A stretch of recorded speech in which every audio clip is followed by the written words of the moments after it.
Hey, welcome everybody to episode 26 of the American Craftsman podcast. This week we have our guest Tim. Oh, thank you for having me. Tim. And True Trade Carpentry on Instagram. Piper. Yep, we got the mascot too, Piper. Yeah, you might catch a glimpse on the YouTube version of the podcast. Nice, pretty little golden retriever slipping by in the background here. Yeah. And we're also live on Clubhouse. That's right. So we got some folks in the room now. We'll open up the room for discussion a little bit later. So yeah, stay tuned, Clubhouse. We got you mic'd up here on the table. Can you make a general announcement about recording? No. So all you guys down there in Clubhouse, Eric. Eric let me know that if you come up to speak, you have to acknowledge that you know you're being recorded. It has something to do with the terms and conditions there on Clubhouse. So let's not waste any time. Let's get into the beer of the week. Yeah, I'm thirsty. Tim is the honorary beer of the week guy this week. So what do we got? All right, we got Rake Breaker from our friends over at Jersey Girl. This is a beer from my hometown. Our shop used to be right around the corner from them. I was lucky enough for a period of time to make all their tap handles, which was a great honor because you go to a random bar and all of a sudden you see a tap handle. Like, I made that. That's mine. Yeah, that's awesome. Let alone, your favorite beers over there. So all right. Had to bring something from our hometown. So it says, ain't nothing in the world like a Jersey Girl beer. So this is a IPA. Says, we use so much grain and oats in brewing this ale, it literally broke our lauder ton rake.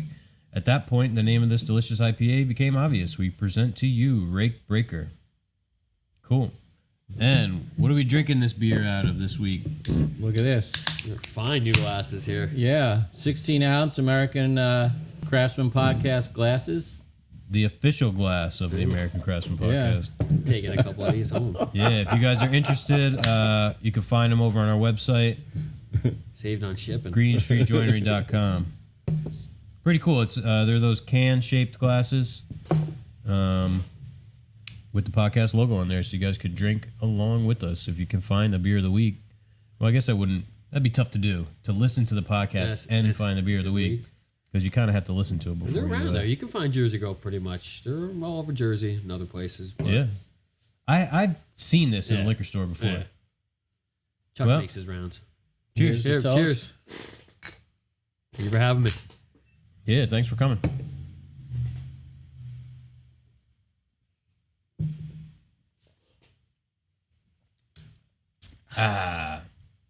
Nice. I had to get through that nice head on there.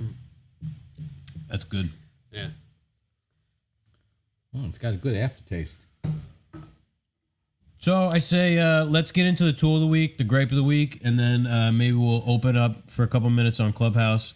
If anybody has any comments, questions for Tim. All right. Cool. So my tool of the week this week, what I went with is this eye gauging dial caliper. So this is a both fractional and decimal dial caliper. I think that's why you like it. Yeah, so my biggest hang up with a dial caliper was always the decimal readout. Yeah, you can never figure out the fraction. Yeah. That extra little point.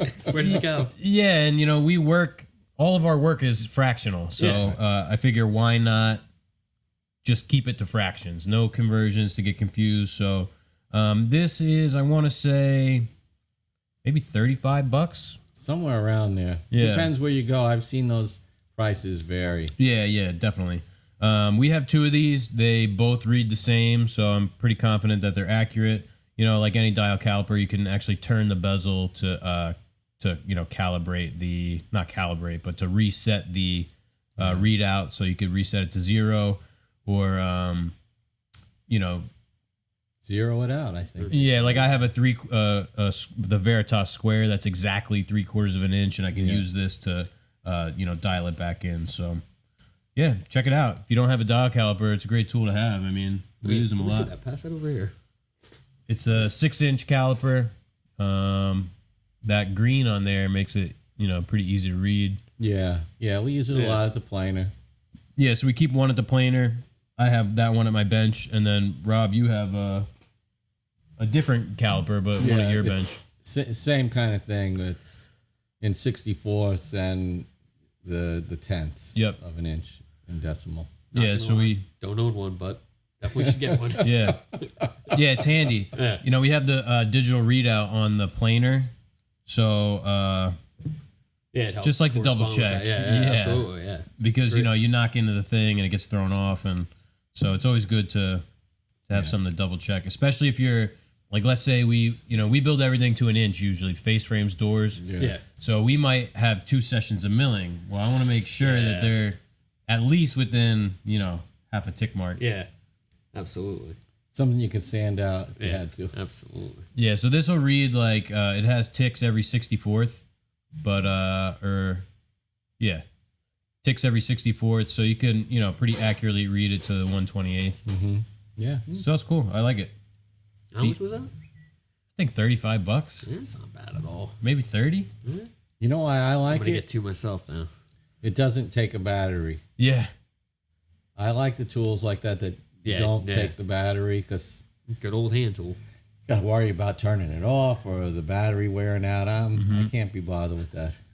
Yeah, I get a little sketched out with the battery calipers too because it's depending on wiping that onto that thing to give the readout. Yeah. This is like a rack and pinion kind of deal, and Yeah. I feel like it's definitely more solid. Yeah, it's tried and true way. I mean, it's all machinery. Yeah. So yeah, check it out. Eye gauging, fractional and decimal dial caliper. Yeah. Cool. I have a link down in the description as always.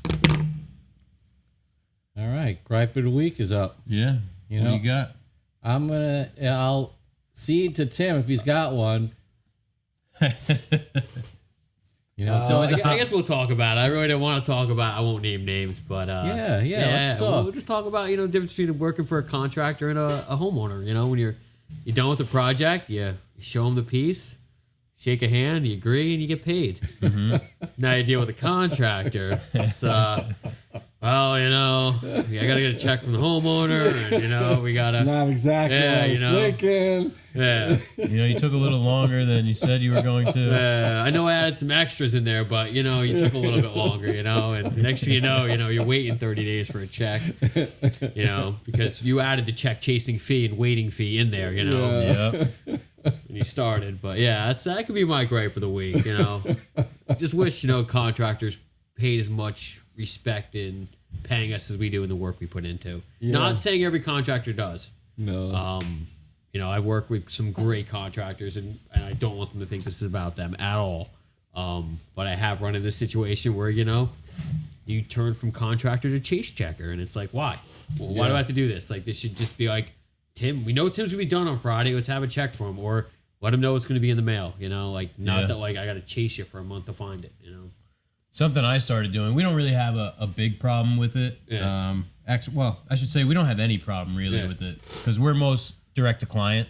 But what I do now is I try and invoice through QuickBooks. So it'll just send an email that says, hey, we got a 75% progress payment due on Friday. Yeah. And they know that if the payment's not in, well, we're not starting the job. So, well, that's usually starting the job. I mean, usually every contractor is great showing up for a check because, hey, they want you to get done, get going, get moving. Yeah.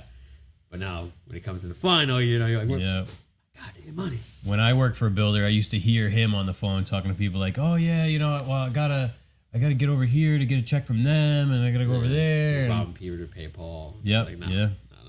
I know the homeowner paid you. The job's done. It's been inspected. Let's not do the dance. Yeah. It's old. I forgot about the dance, and I recently just had to go through it, and I just, not a dance. I don't like dancing at all. No, give me my money, please. And it's a trigger, too. I'm not going to lie. Like, I'm the nicest, friendliest guy, but, for some reason, when the job's, I'm just owed and it's done, it's just like, oh, man, you don't realize you're not taking it from me. Yeah.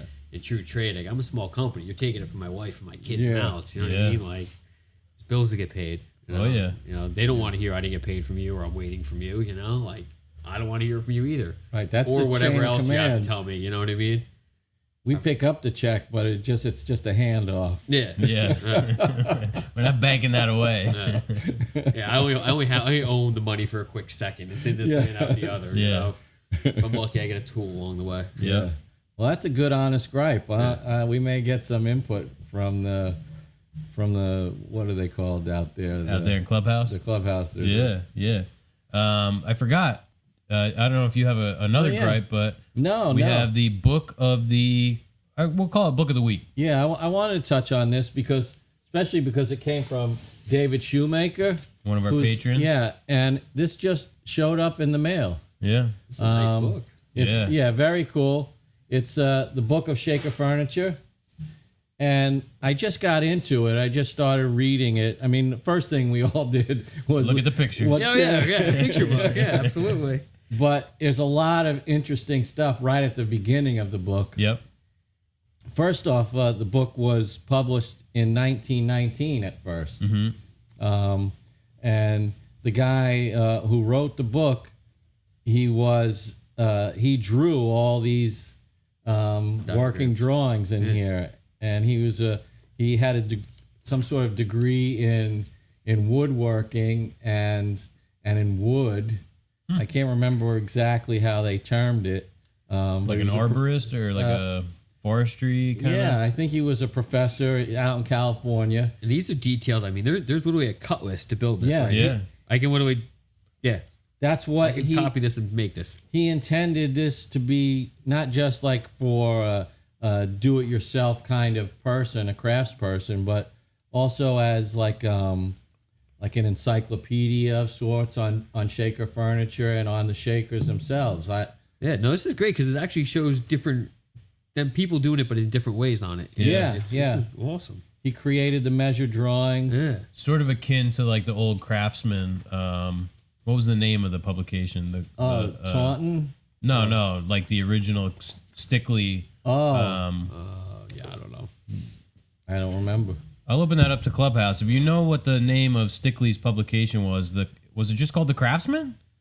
I think it was just called the Craftsman. Mama Google. It has similar drawings to that, and he would have real pieces of furniture in there that you could build like right from this little magazine back in That's awesome. early 1900s. That's kind of what this guy John Cassay did with this book. And we were talking about it this morning over coffee. We learned a little bit about the history of the Shakers. Yeah, the Shaking Quakers. Shaking Quakers. Well, curiously enough, they started in France. Yeah. And then France in the mid-1600s passed a law that forbade them from worshiping in public. So a couple 100,000 of them emigrated mostly to England. And that's where they kind of got mixed up with the Quakers. It took about 100 years or so. Up, huh? Well, they were sharing some experiences. Yeah, that's the oatmeal guy for you laymen out there. And then the sort of the mother of the group, the spiritual leader of the group, had this vision that they should be going off to America. And in the mid-1700s, they embarked on the journey, and New England, and we're all familiar with Shaker furniture, but it's now they're responsible for all those white Shaker kitchens. Yeah. We won't blame them for that because they've really co-opted these poor Shakers' name. They'll throw them on it. They're getting a bad rap. Yeah. Actually, I was reading only the stuff like that was real utilitarian, because they had two kind of classes: the domestic use and the work use. Pine and some maple were used for the painted pieces, but the stuff they put in the house was all hardwood and was rarely painted. Well, they had a plentiful amount back then. They just I think there's still like 2 living Shakers or something still. Maybe. Up in where? New Hampshire. And they talk a lot about New Lebanon. Yeah. I think is that in Pennsylvania? No, I think it's in New Hampshire. That's New Hampshire. Yeah. Old Lebanon must be in Pennsylvania. Yeah, I know Lebanon is. Yeah. But I want to thank thank you, David. It's really been enjoyable so far, and we're probably going to wind up building something out of that book one day soon. That'd be a cool just flip through pick. See what you can make. Right. Yeah? Well, we saw one thing. It's this writing desk. Yeah, we already want somebody to pay us for that, though. And it has like 12 little drawers and these arched doors on the top with a little angled flip top desk. I mean, it's nice. Definitely It'd be nice to be able to build your piece and then sell it. get to that point. Yeah. One day. Yeah. So there you go. It was really a pleasant surprise from one of our listeners and patrons. Yeah, I'll definitely be reading through that when I'm done with my current. And it's a nice book. I mean, it's hardcover, really thick paper, so it's a nice physical book to leaf through. Give us the title and the author again. The Book of Shaker Furniture by John Kassay, which is Kassay. Cool. Yeah, check it out. Well, I'll say before we open up the floor to everybody in Clubhouse, Tim, why don't you tell us a little bit about what you do and how you got started in your journey as a craftsman, we'll say. Craftsman, wow. Yeah. This is the American Craftsman podcast. That's a big title. Oh, man. We'll be dropping all those compliments. Get ready. Oh, boy, here we go. Well, if you don't know me, I'm located up in Northwest New Jersey. Small shop, kind of like yours out back. I kind of backed into the specialties of building these doors. A lot of people know me for my doors, but really I do anything to make sawdust. I tell people. I mean, it doesn't really matter. If you follow along with me on Instagram, we do really anything that comes to carpentry, and I take pride in that. God, I was 13 when I started doing carpentry, so 26 years ago. I had a shop teacher pull me out of shop. Not pull me out, but saw that I had great potential and cared about what I was doing. And he happened to build decks on the side, so he saw probably a good profit. Hey, this kid's pretty strong. Yeah, exactly. Yeah. So God bless Randy Wayne. He was a great mentor in my life. One lost kid, and he taught me a lot. And from there, it was Votech, and then it was just from Votech, it was just off. I mean, hell, I never took the SATs, never went to college, never even looked at it. Just went to work after high school. I just had some great mentors along the way that were able to show me what it meant to care. And then, there were so many different aspects to carpentry to keep one kid who couldn't sit down or keep his head straight in different directions, because carpentry, you can just be, all different directions, and, when you're doing framing, you're thinking about the finish, and, when you're doing the finish, you should be thinking about the framing, what's behind it, and everything to do with it. So, yeah, that's really kind of where it started.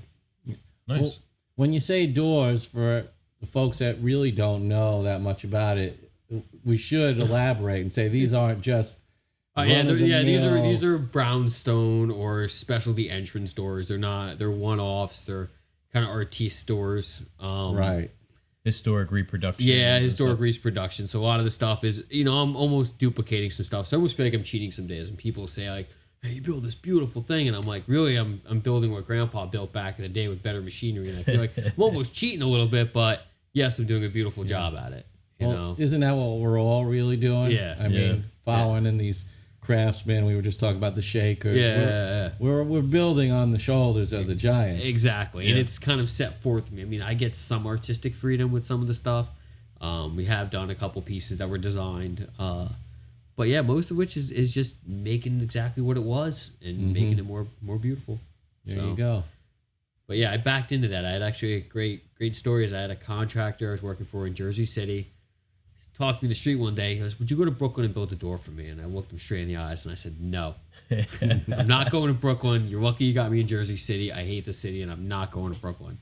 He said, "Listen, just go there and take the measurements. Go to the neighbor's house, take some pictures of that. Go back to your shop, whatever it takes, and then I need you one more day in Brooklyn." I said, "All right, Josh, I'll do it." And that was the first set. I'll show you pictures of it. I couldn't tell you how many years ago. 7 years ago I did that set. And then I wasn't even on Instagram at the time. The contractor, when I got on Instagram, actually sent me this post that was showing that was like one of the top most beautiful doors in Brooklyn at the time. And I'm like, whoa, okay. There you go. And even then, we were doing more doors for that company anyways, but I just wasn't in the whole social media thing. Yeah. So that kind of came later on.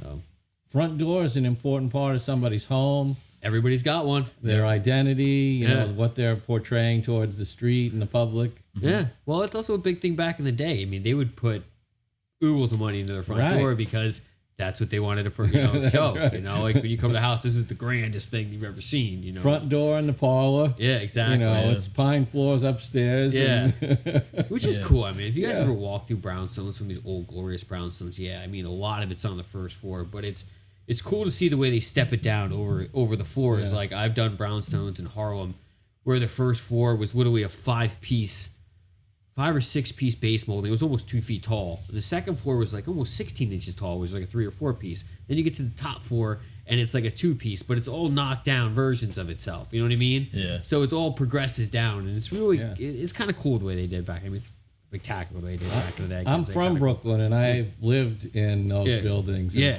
when I lived in the 5th floor apartment, it was actually the maid's quarters at that time. Well, back in the time. Yeah. So we had like the tiniest little kitchen and with a super tiny bathroom, and the people downstairs had they had taller ceilings, more ornate plaster work, and all that stuff. I was lucky. I worked with a company that were turning those brownstones that were into multi-units back into their original glory, which is where I walked out and came into the historic aspect, because historically they had to make it correct from the outside. Mm-hmm. Boom, I step in, I'm the guy to answer. And I did some great things down in Jersey City and impressed the historic guy, who is rightfully known for being a pain in the ass, but standing up for what he wants his town to look like and be like and what it was.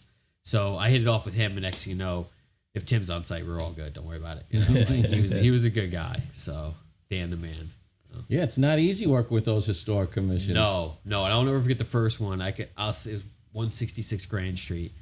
He literally sat there with the architect. I'll never forget this. And I thought we were done. Like, the thing's done. Like, what is this guy looking at? And he's like, there's just something not right. And he kept looking back, and he literally sat down and was staring. He goes, that needs plinth blocks. I'm like, what? And this is like a grand door entranceway. I'll show you guys pictures. And he goes, I want plinth blocks on this. Like, it's not in the drawing. He goes, doesn't matter. I want it. I'm like, okay, fine. I called the builder. Builder said do it. He called the owner. Build the owner. It was done. But still, it was like, he gets what he wants down there because he wants it to be what it was. And, you know, historically right. And it was a pretty big historic project down there. So, you know. It's good, though. It's good to have people that, you know, have the integrity to do things the right way. And I'm not saying he doesn't take it too far sometimes, I've heard, but like for the most part, it's been great for me because he wants that woodworking downtown. He wants the quality. He wants it to be what it was. So, you know. Well, when we got that call about the brownstone and Bed-Stuy, first person I hit up was you. Yeah. That was it. We said, well, we're going to have this guy on speed dial. Yeah, absolutely. We haven't heard back. I tell you, I was excited. I was like, let's do it. Let's go. I'm like, I'm not trying to step on your toes, but I get excited about the stuff. I really do. I mean, and then, getting into it, I bought my greatest tool, which was the William & Hussey. Mm-hmm. That thing is it's fantastic for the whole door building process. Yeah, we sent the price off, and we haven't heard. Yeah. We got one email back that was like, okay, great. Well, I'll talk to the architect and let you know. And then we haven't heard back since then. It's been a couple weeks, but we'll see. It's hard telling people what it's going to cost to build some of these doors. They're not. It's not a production shop. They're one-offs, and they're not easy to build. And some of these openings are not. I mean, they're not straight. They're not level. You know, they're arched. And they're crazy. So a lot of work goes into it. I gave him a sliding scale too. It's like this is the basic one where the architect provides the dimensions and we don't install it, all the way up to like the badass door with we're coming out to Brooklyn to measure and we're installing it. So I gave him a little range there. To my door to your door thing. Like you come to my door or I go to your door kind of thing. Yeah, I hear that. Like if we have to go to Brooklyn, okay, that's 2 guys for an entire day. At least. Yeah. And you haven't done it before. That's just to measure. Yeah. Yeah. And the install, that's always a stressful day. Stressful day is install day because, you know, I'm throwing everything I got in a box truck and anything I can think of I need. You know what I mean? Plus the door. And if you look at it in the shop, I'm grabbing it because I probably think I'm going to need it, even though I probably don't. And we get that paranoia. Yeah. We're going to install a little mantle tomorrow. It's just like sitting on a cleat, just a box mantle that wraps around. And like I know in the morning, I'm be like, oh man, what do we need? Do we need the track saw? Like, what if we got to cut something? Oh man, yeah, dude. What do we? Even the kitchen sink comes. I mean, it's crazy. I'm like, we got to bring the Japanese saws, a couple chisels. What ifs? You know? Yeah. Because you're all around Brooklyn. It's pretty much a foreign land at that point. Yeah. And I've run into situations. What do we do? We were installing something down in Dumbo. This ridiculous sliding door. And the hardware I bought didn't come with long enough bolts. It said it did. Thank God I Googled a hardware store and I was able to walk 4 blocks or 5 blocks over and find what I needed, but still, I mean... Not lose your parking spot. Yeah, no, and not lose my parking spot, because literally it was next door to a fire hall. So forget about that. The fire station, no disrespect, but they park anywhere they want. And Yeah. There's no parking around. And it was a school.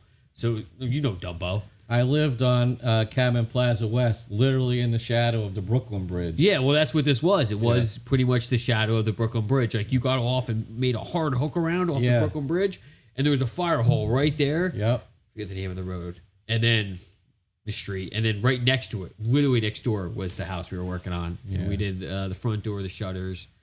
I did a back door, and I did this big sliding door I'm talking about right now. But yeah, I was mad because there were these huge anchors that were supposed to go through all this like fire-rated sheetrock, and like it said it went up to like 3 inches, but they only gave you bolts long enough for 2.5 in the pack. So I had to go, run out and find the right bolts that, but still had the same anchors. It was just, yeah, that's why installing the city can be hectic. Oh yeah, yeah. I did that kitchen in Midtown, so it was a day of one day of delivering the kitchen. Yeah, it's just the next day was all the other little shit that we couldn't fit and the tools. And then I took the ferry in for a week. So I would take the ferry to right there by United Nations and walk like 11 blocks to the job. Work, I know. That's take rough. the 6 o'clock ferry, get on the 6 or 7 o'clock ferry home. The first year I was in business, we were doing for the same company. We did a lot of work for the company the first 3 or 4 years we were in business. They pretty much fed me through for a while, but we were doing work all the way in the backside of Brooklyn. It was on Prohibus. So I don't even know, all the way down Park Slope. Right? What's the main drag that goes down Brooklyn? Park Slope or Brooklyn? No. 4th Avenue? Brooklyn. What's that? Atlantic. Oh, that goes across. Yeah, all the way in the back Atlantic, of Atlantic, man. And we were doing trim install there. We do a lot of doors there too, but man, the crew were at my house at 4:30, 5 in the morning every day. It was like, oh man, I don't. In the summer days, trying to get out of the city, forget about that. On Canal Street, just park for 3 hours trying to get out. I was gonna say we just had a designer reach out about a job in Nantucket. Okay. And I priced it with someone else installing it, like just putting it on a tractor trailer and sending it up, or us installing it. I'm like, okay, that's an 8-hour drive. Then we got to stay in a hotel. Then we got to come install it. Yeah. It's going to be too late to go home. Yeah. So you're paying for 2 nights of a hotel. Yeah. So it's like it ended up being like a $4,000 install or something. Granted, they went with somebody else, but. Yeah. It's funny. I'm doing a job for Thoughtful Carpenter down in D.C. One project we're doing. And yeah, I'm probably going to try to shake down there one day, shake back. We'll see how it goes. But, if I rent a box truck, get it loaded, we leave early in the morning, get down there early, hustle hard, get home. I'll try it. If not, worst case, stay a night. Make it an adventure, I think that's the best part about carpentry, is the adventure of it, You get to go places, do things different places. And if it does change, it's not the normal mundane thing. You're not always going to the office. And it might not be what we wanted, but it'll be a good story we could tell later on. Yeah, you always got to be thinking on your feet. That's what I like is, there's no for sure. It's always, well, maybe this will work. And if it doesn't, we'll figure it out. Yeah, absolutely. Even that simple mantle, like when we took it down, we built it a while ago. It's been sitting, the house is up on a big hill, and the storms made it impossible to get up in there. And so it's you want the finished properly cure is what you're saying, right? Yeah, exactly. So it's just a simple C-shaped mantle that kind of wraps around the it's wrapped up right there in that blanket. And I looked up at it on the shelf and I was like, I hope I measured that right. Like, because it's supposed to just go in around. Oh, man, yeah. But those are the sorts of thoughts you always have. You want to talk about stress. That's what I worry about every time when I do those doors. I mean, I got months in those doors, and that's what I'm talking about. It comes down to, like, the install. Like, you're like, did I measure right? Did I measure the arch right? Like, those arch openings. Like, what do I don't sleep the night before an install because I'm, like, worried about, is this going to fit in the opening? Did I measure everything right? And some of that stuff, it's knocked down. So I'm taking the template of the arch, and I'm literally scaling things all the way down to the profile of the trim that's going around the glass. And it's all based off the original arch. So, if you mess up the arch template, you're literally going to have an obscure shape in the opening that's never going to look right. So you got to make sure, it's right. And that's why I always go back, template, because it never lies. Yeah, when we do like a kitchen or something like that where it's, capped on both ends. Yeah. I'm always happiest when the cabinet run will fit inside the walls and everything. I had a boss once. We did a wainscoting, a whole room of wainscoting, and he showed me how he laid it out. And he basically went downstairs to the whole room and laid out strips of basically plywood rips of 4x inch, and he laid them out in the whole room, cut them, screwed them together, and then he went around the whole room and laid out everything on it. So this is the window where it is. This is where the outlet is. This is how far it is from here to here. So then he could get the perfect divide in the panel, and it was in a basement. So he would have put the panels in it as units. It wasn't one big panel, but he could take it home, lay it out in the driveway or in the shop, and then physically have the dimension of the room. No questions asked, and always have a reference thing. Yeah. We do a virtual version. Yeah. We'll draw it up. This is before that. Yeah. What do they say? You guys are But I'm still concerned, even when we know it's like An ounce of prevention is worth a pound of cure. Yeah, So absolutely. if you always want to try and think ahead and head those problems off. Yeah, absolutely. Knock on wood, I haven't had this. I always claim that every door I've taken out of the shop has never come back to the shop. So That's good. Yeah. all right. Haven't messed up any measurements that bad yet. Well, let's open up the room to Clubhouse for a little bit here. Lindsay, I see you in there. If you want to come up and talk about what we were speaking about before, let me know. If not, anybody who wants to, here we go. Hey, Lindsay. Hey, friends. How you doing? I'm doing great. Well, with everything said, I'm still doing great. Still have my head up. Good. So, if you want to tell all the listeners what's going on and give them a little backstory, go ahead. Sure. So, yesterday, my Instagram account was hacked and is now being held for ransom. I don't know what the ransom amount is because I haven't responded to any of their messages. But basically, they have full control of it, and I can't get it back at this point. And how this all came about was earlier in the morning. I had received an email, which was kind of like a normal email that I receive as far as wanting to do either sponsorship or collaboration on my Instagram and wanting to send me some free things that I would basically account. And everything kind of looks straightforward for the most part for the email. They did put in the email their Instagram account, and then they also had a link to their Instagram account. And this is kind of where the red flag that I would just put out to anybody. I should have known to just go to Instagram and then type in their account rather than using the little quick, easy link. But, of course, anytime you have the easy button, we go for that. So I hit the link. It sent me to their Instagram account. I checked it out. It wasn't a fit for me. And so I kind of just left it at that. Usually I follow up with emails at the end of the day, just letting people know like whether, I'd like to move forward or not.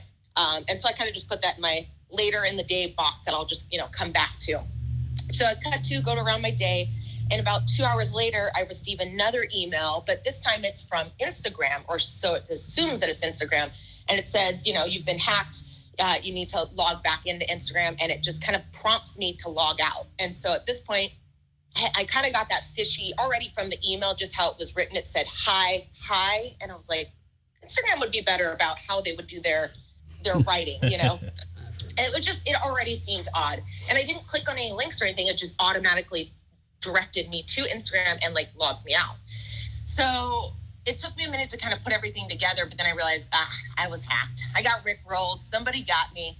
And I reached out to my husband, Eric, and I said, hey, can you check out my Instagram account and see if it's showing up on your end? Because I can't log in. It's not recognizing my phone number. It's not recognizing my Facebook to log back in or to send any kind of helpful links. So he checks it out, and he's like, yeah, it's not showing up. It's gone.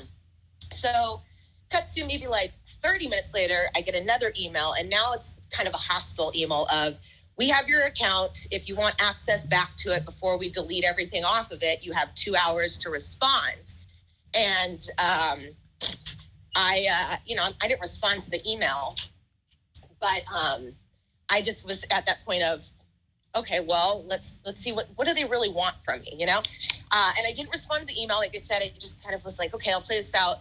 And then I get another email. We see that you've opened this email. You now have 15 minutes to respond. I'm thinking, God, they're getting really crazy with it. So I go to YouTube and I kind of Google what's, the the resource of action here? How do I get it back? And it seems like this is kind of a common thing. There was another girl that had basically same kind of situation as an influencer, and she thought, the same kind of story was happening to her. She actually bought cryptocurrency to pay these people off and never got it back, which to me seems crazy. I would never buy No, I've heard that. They don't ever give it back. currency to pay somebody off. Anyways, so that's kind of where I'm at now. I definitely would say my lesson learned to everybody would be do the 2-step authentication. I keep messing that word up. But it's basically just so that you have 2 different ways that 2 forms of security to save yourself from being, hacked. And so right now I'm in the process of I either may or may not get this account back. I might have to start completely from scratch. But yeah, that's where I'm at.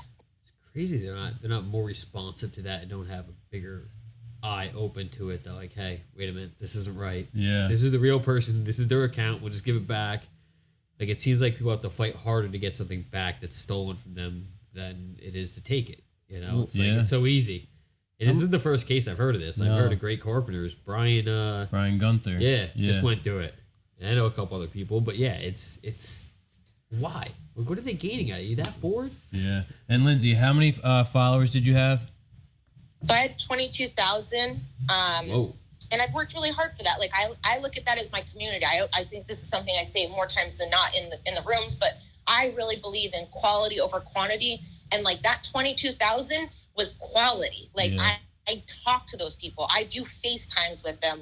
My DMs on both ends, the primary and the are full. And I feel like those are my genuine friends and community. And some of them are businesses. I communicate a lot of times with different companies and brands. So I know that, Kelsey works for this tool company, and her and I've gone back and forth, but now I'm was it Kelsey or is it Kristen? I know from that DM her name, but now I'm oh man, it's, and how do I get back in touch sometimes with some of those companies? Because it was my text message link or my email link that now is gone and somebody else has control over. Yep. Yeah, I hear you on that because, we do a ton of communicating and networking on Instagram. So, guys like Tim, we're always reaching out with, asking for advice, sharing ideas, talking with designers and builders and clients. Well, Lindsay, let me ask you this. What could we do to help going forward? I think maybe you could, for whatever it's worth, our audience, you could let us know what your Instagram account was or might be if you opened up a new one, and maybe we could just start generating the word to help regain some of those followers that'll be looking for you. Yeah, I greatly appreciate that. I will say I'm not stressed about the number because I know, with anything, it was hard work to get there, but I would put the hard work in again. And if it was my true following base, I've already had people reach out to a couple of my friends where they went to re-tag me from their stories. And they're like, what happened to Woodbrain? I even had a company reach out to me because we were supposed to work together. They wanted me to just do 2 Instagram stories and one static post for them. And she wrote me, because she was just drawing up the contract, and she wrote me an email and she was like, hey, I went to your Instagram account and I didn't see it. And I was like, oh, it's really killing me now. I just got posted on Home Depot's website or on their Instagram account for National Women's History Month. That's and so right. Same things, a couple of people tried to restory it, and then they wrote to me, they're like, it doesn't show up on your account, you're not showing up. So it's more, I think, to answer your question of how you can help. And I love that the community even wants to do anything to help. I've gone back and forth between talking about, because I felt like I was almost a burden in the sense of people really want to talk about tools and other fun things right now. But I guess it is good to know that this does happen. And like I said, if anything from this, that if we can all learn to make sure that we keep our stuff a little bit more secure and tight, especially because I didn't really realize how much that this is a form of my business and my money maker. And so now to have somebody dirty it and have control over it is, it's a violation. Yeah. It's it's somebody, I wouldn't go as far as saying your bank account, but it's someone taking control of your bank account. But it's a tool, though, too. The way I look at it is them having my phone and being able to read my text messages and my emails. Not that I ever write anything inappropriate, but those are sacred like emails and like text messages that I felt like I built a longing relationship, and I would just hope that they don't have control to like jump in there and like muddy that. Yeah, and they're vital to, you know, the operation of your business and your personal life. Like, you know, that's a personal thing and a real business tool that somebody came and took. So to answer your question, going back, I will either my mind is like I will have an Instagram account again, either the one that I had that I've built so hard, or I'll start from square one again and we'll build it up. But it will be wood_brain. But another form of a way that you can help, because another platform that I've spent a good amount of my time and effort and energy that I'm really trying to build up is my YouTube. And I just finally hit where I'm able to monetize my channel, which is great for me. I spent a lot of time. I spent a year renovating my garage. So it was a year-long video to get down to 14 minutes. And nice. I'm extremely proud of that video. So even just a quick watch or subscribe or a like button or a comment, like any of that would definitely help, because if you know how that world works in the YouTube, like they might very much favor all of that. So I'm learning that the ask when it comes to that can never hurt.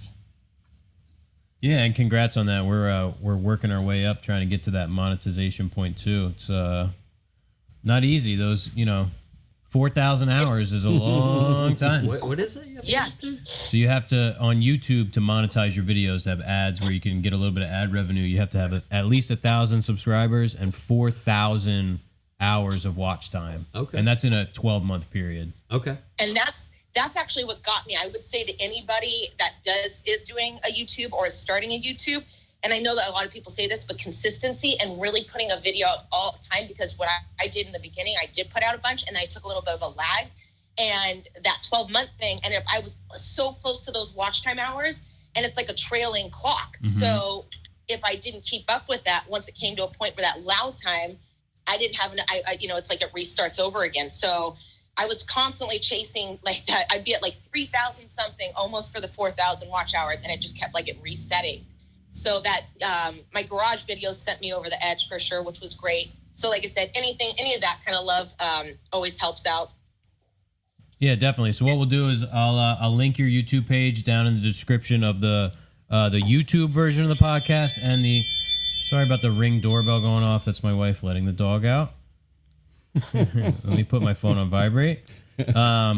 Yeah, so I'll link that down in the description on the podcast version, so people will be able to click on it on the audio only and on the YouTube. So I really appreciate that. And then just one last thing I just want to say. I said the other day on the chat in the forum and Clubhouse, but I heard a great talk about, we put so much thought process or so much like clout behind numbers and followers, and sometimes we get wrapped up in that number count. But at the end of the day, like, if it all did go away, which, and I'm living through right now, like, are you still good at the end of the day with you? Like, you built something up. It's like, you could always do it again.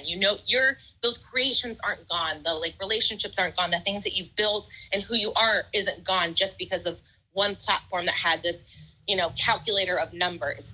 And I think that was like a good, like almost an ego death when I heard that on one of the clubs. And I just thought, God, it's such a, and then for it to come full circle the next day for my account to be hacked, I thought it was like, wow, it was almost like the universe kind of giving me a sign.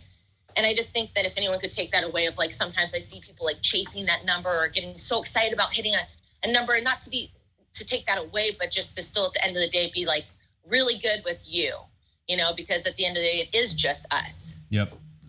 Good advice. Yeah.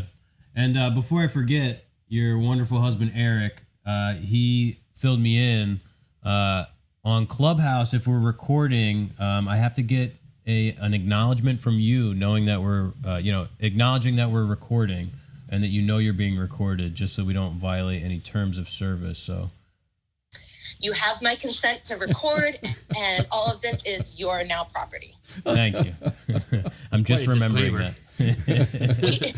So shameless little plug, my buddy Craig Cowan, we actually run a podcast as well called The Maker's Happy Hour. Nice. And I think about episode 7, that's when we realized we weren't asking in the end for it as like ownership. And so we actually kind of ran into a little bit, and we ended up having a lawyer on our podcast. So learning a lot of the ins and outs of just making sure you ask the right questions and explaining at the end, like, this is now ownership. We own this property is such a weird thing to say, but yes, you have my consent. Brave new world out there. Yeah.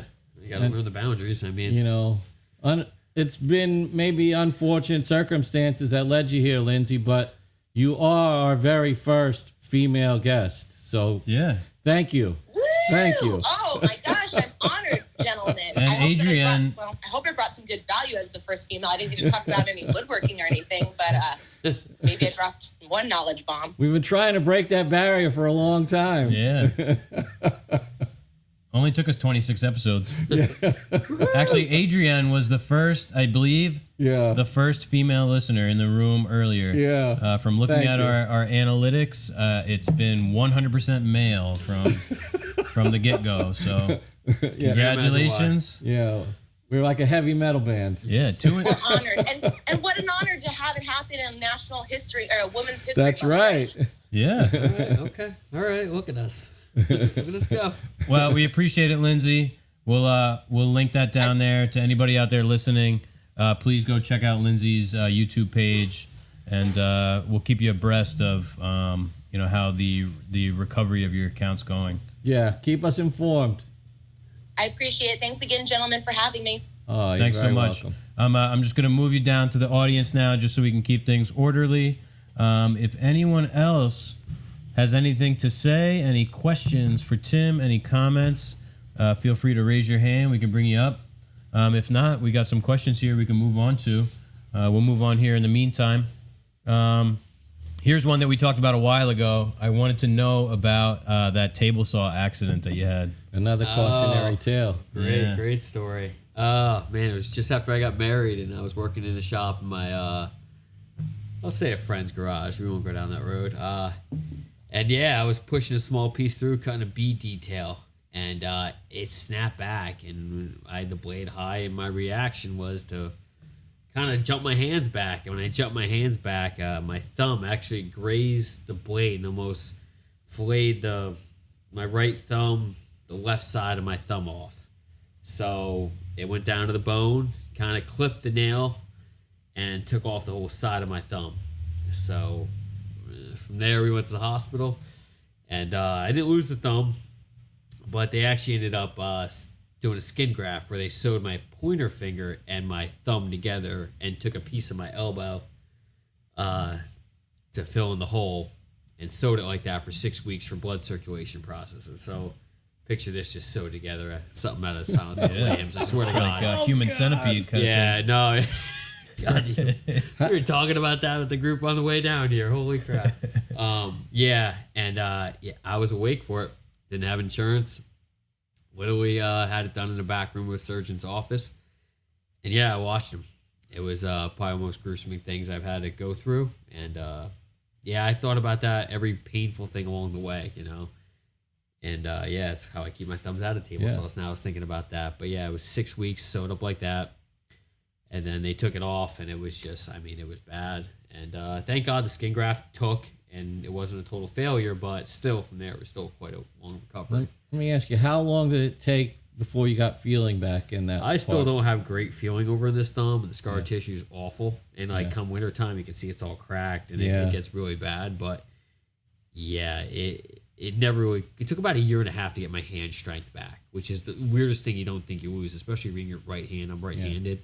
I wanted to be ambidextrous that year because literally I didn't have insurance. I was self-employed, and I had to get back to work as soon as possible. I remember going to the doctor for a checkup, and he just looked at the bandage I had in my hand like, what is wrong with you? Didn't I tell you to stay home? And it's like, Doc, I got bills to pay. I was just married. It was bad. God bless my wife for sticking through it. But yeah, it was not a great thing. And you know what? And you always remember that thing. Like, I could show you, I could probably pull up the website with the kitchen on it and show you the detail I was making in that kitchen when I did that. It was, Keep that blade at the proper height. Yep. Blade at proper height. Get a saw stop. Use a push stick. Yep. Yeah. Use a push stick. Absolutely. The old 11th finger. Yeah. I had an accident where it took on my index finger, my left hand. Yeah. Much dumber. Not on the table saw, but it took about 2 years for the feeling to come back. Really? I wasn't sure it would at first. I'll tell you, you hit me hard once because I sunk a drill bit into my hand. I'm not proud of that one, but that actually hit a nerve, and I lost feeling in my middle finger and my ring finger for quite some time. Just what it hit in my hand, which is, I always kind of felt that the nerves were there. This was weird because I hit a nerve. It was just I know that feeling though. I'm not. I didn't know. Now it's been probably, I don't know, 8 to 10 years. Did you hit a tendon? Is that why? Or? It feels funny, but I can feel what happened was, those immersion blenders that you stick into. It's like a Cuisinart on a stick. Yeah, I know what you're talking about. I got my finger caught in one of those, and I was home alone, and I thought I didn't want to. I stopped the blender with my finger. Oh, I thought, do I really want to look? I didn't know if my finger was thinking that thought. When I hit that table saw, I just grabbed my thumb. That's what I did. And I was at my buddy's house, and his son, I'll never forget this. He was 15. He couldn't even drive. We were working late. My buddy had to go get his daughter something. I looked at him, we got to go to the hospital. He goes, I can't drive. I go, tonight you can. Yeah. Get your ass in the car. We're going to the hospital. You can drive tonight. Don't worry about it. If it pulls us over, I'll show him my goddamn thumb. Yeah. Sorry. But yeah, that was that night. Yeah, so lesson learned. Yeah, keep your finger out of sharp area. Yeah. Right. Spinning blades. Yeah, spinning blades. And digits, We've all done it if you've been alive long enough. It's sad to say my son had a kitchen accident. Kind of like yours. The vegetable, the mandolin? Oh, the mandolin, yeah. He went to go help his grandma, and it was fully loaded with cucumbers. He went to go help his grandma, and he knocked it off the table, and his fingers were in it. Oh, God. And it took off literally the 2 tips of his fingers. I'll never forget. I've never been sick to my stomach. I can deal with most things, but when they unwrap that bandage, I know the feeling of seeing raw. Oh, yeah. The feeling of raw bone, the air. I almost hit the deck. Yeah, and besides being my son, I almost hit the deck that day. That was not a good day.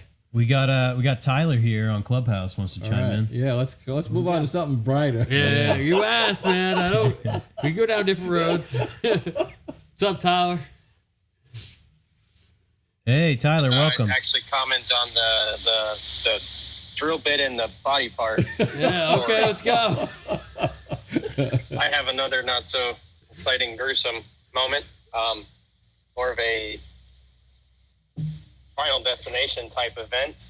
I was doing some track saw work in the garage and had the dust collection hooked up to my Makita track saw and my wire plugged in, and I was just working some board shorts and some Crocs in the garage, and inconspicuously I had my Milwaukee driver and a Craig square bit on the end of it, about an 8-inch drill bit, and I turned around, tripped over the dust collection hose, and my foot flailed back and impaled through the drill bit.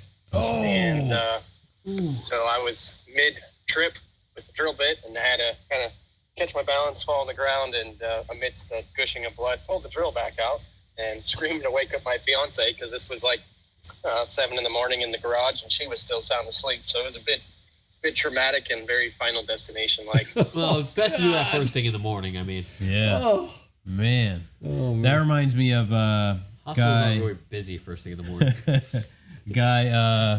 Oh man, what's his name? Tools by Design, Travis, down in Florida. He walked into a multi-tool blade and ended up with 30 stitches in his leg. Yeah, I remember seeing that. Yeah, That was crazy. Those are supposed to be where you take a cast off, it just vibrates, and Well, this is now they make the super aggressive Japanese saw style. yeah, nasty. Yeah. They'll get you. oh man. Well, I hope you're healed up. Yeah. Yeah, no, the nerve damage is, I think, the only thing that's left, because it caught the foot in such a weird spot between the big toe and the first toe, right in the webbing there. Oh. And it kind of struck a nerve, and so anytime I bend the foot too much or kind of sit in that kneeling position, it kind of locks up on me and it comes up my whole leg. But Nice. Well, wasn't much the docs could do. What is it that you don't do anymore after that accident? Well, I can't, I guess, squat, or what you want to call it. Yeah, squatting as much. Can't sit in that position But do you as still long, rock but out with your Crocs? That's the question. live with the imperfections of my foot now. What about the Crocs though? I hate to say it, but those are still Oh, he fails to learn. I wear safety glasses now, though. Okay. All right. On your foot? Well, it was actually protecting from the dust. Well, we appreciate it, Tyler. If you don't mind, just give us your consent to record. And what did Lindsay say? That it's the property of the American Craftsman podcast. Yeah, absolutely. You guys can have my consent to perform, and not a problem. All right, man. Thank Be you, sir. well. Hey, stop. Hey, we got Jordan and Sean that want to come up. Well, I'll bring both you guys up. Oops. Clicking around here. Hey, welcome, Jordan, Sean. Hello.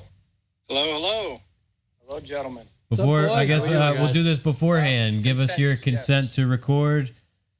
Absolutely. You have my consent to record, and all recordings are owned by the podcast there. This just seems so official. Yeah. It does. I love it. You have my consent to make pennies on the dollar from Yeah. Yeah, We'd baby. be doing well if we can get up to making pennies on the dollar. As you guys have heard, we've netted $24 in ad revenue off of this podcast over a 6-month period, so we're doing pretty good. I was wondering about the commercial all of a sudden. Things are I'm like, listen, I'm like, what the hell is it? things are pretty good over here at Greene Street. You can almost afford a gallon of Type Bond 3. Yeah. Oh, shit. Definitely not Type on 1. You can go get the Harbor Freight brand. Do they have some kind of glue? I don't know. I haven't been to a Harbor Freight in a long time. Well, But anyway, so gentlemen, I just wanted to kind of jump on here and say, one, I wear Crocs as well, so Oh, God. I don't appreciate the non-Croc love. We're just looking at it from a safety standpoint. No, you can rock Yeah. out with your Crocs out, but just not in the shop. Crocs are the safest shoe. Period. You put them in action mode. You flip that little thing back and put them in action mode, and you're good is to that go. what that's I called? thought that was 4-wheel drive. I call it action mode. Yeah, I don't know. What, with the tab back? Yeah. Tomato, Did you guys see my post a few weeks back when it was super cold? The Mason was outside in shorts and a Croc, and it was like 0 degrees. Oh, man. Yeah. Nice.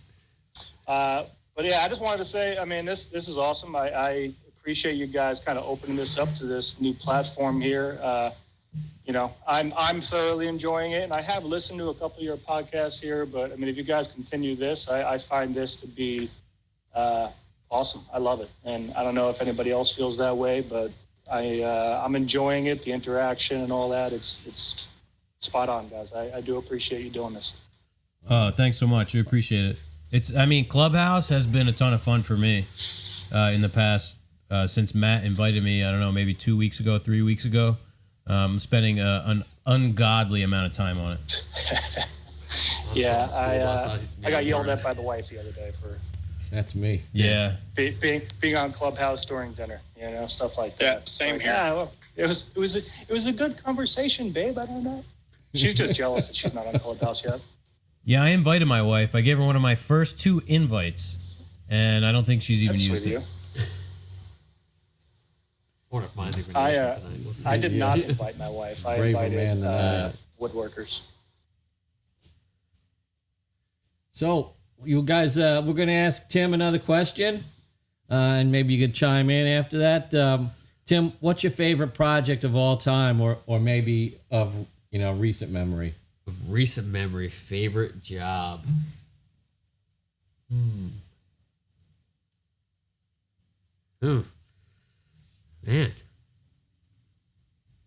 It's a tough one. It's like choosing your favorite kid.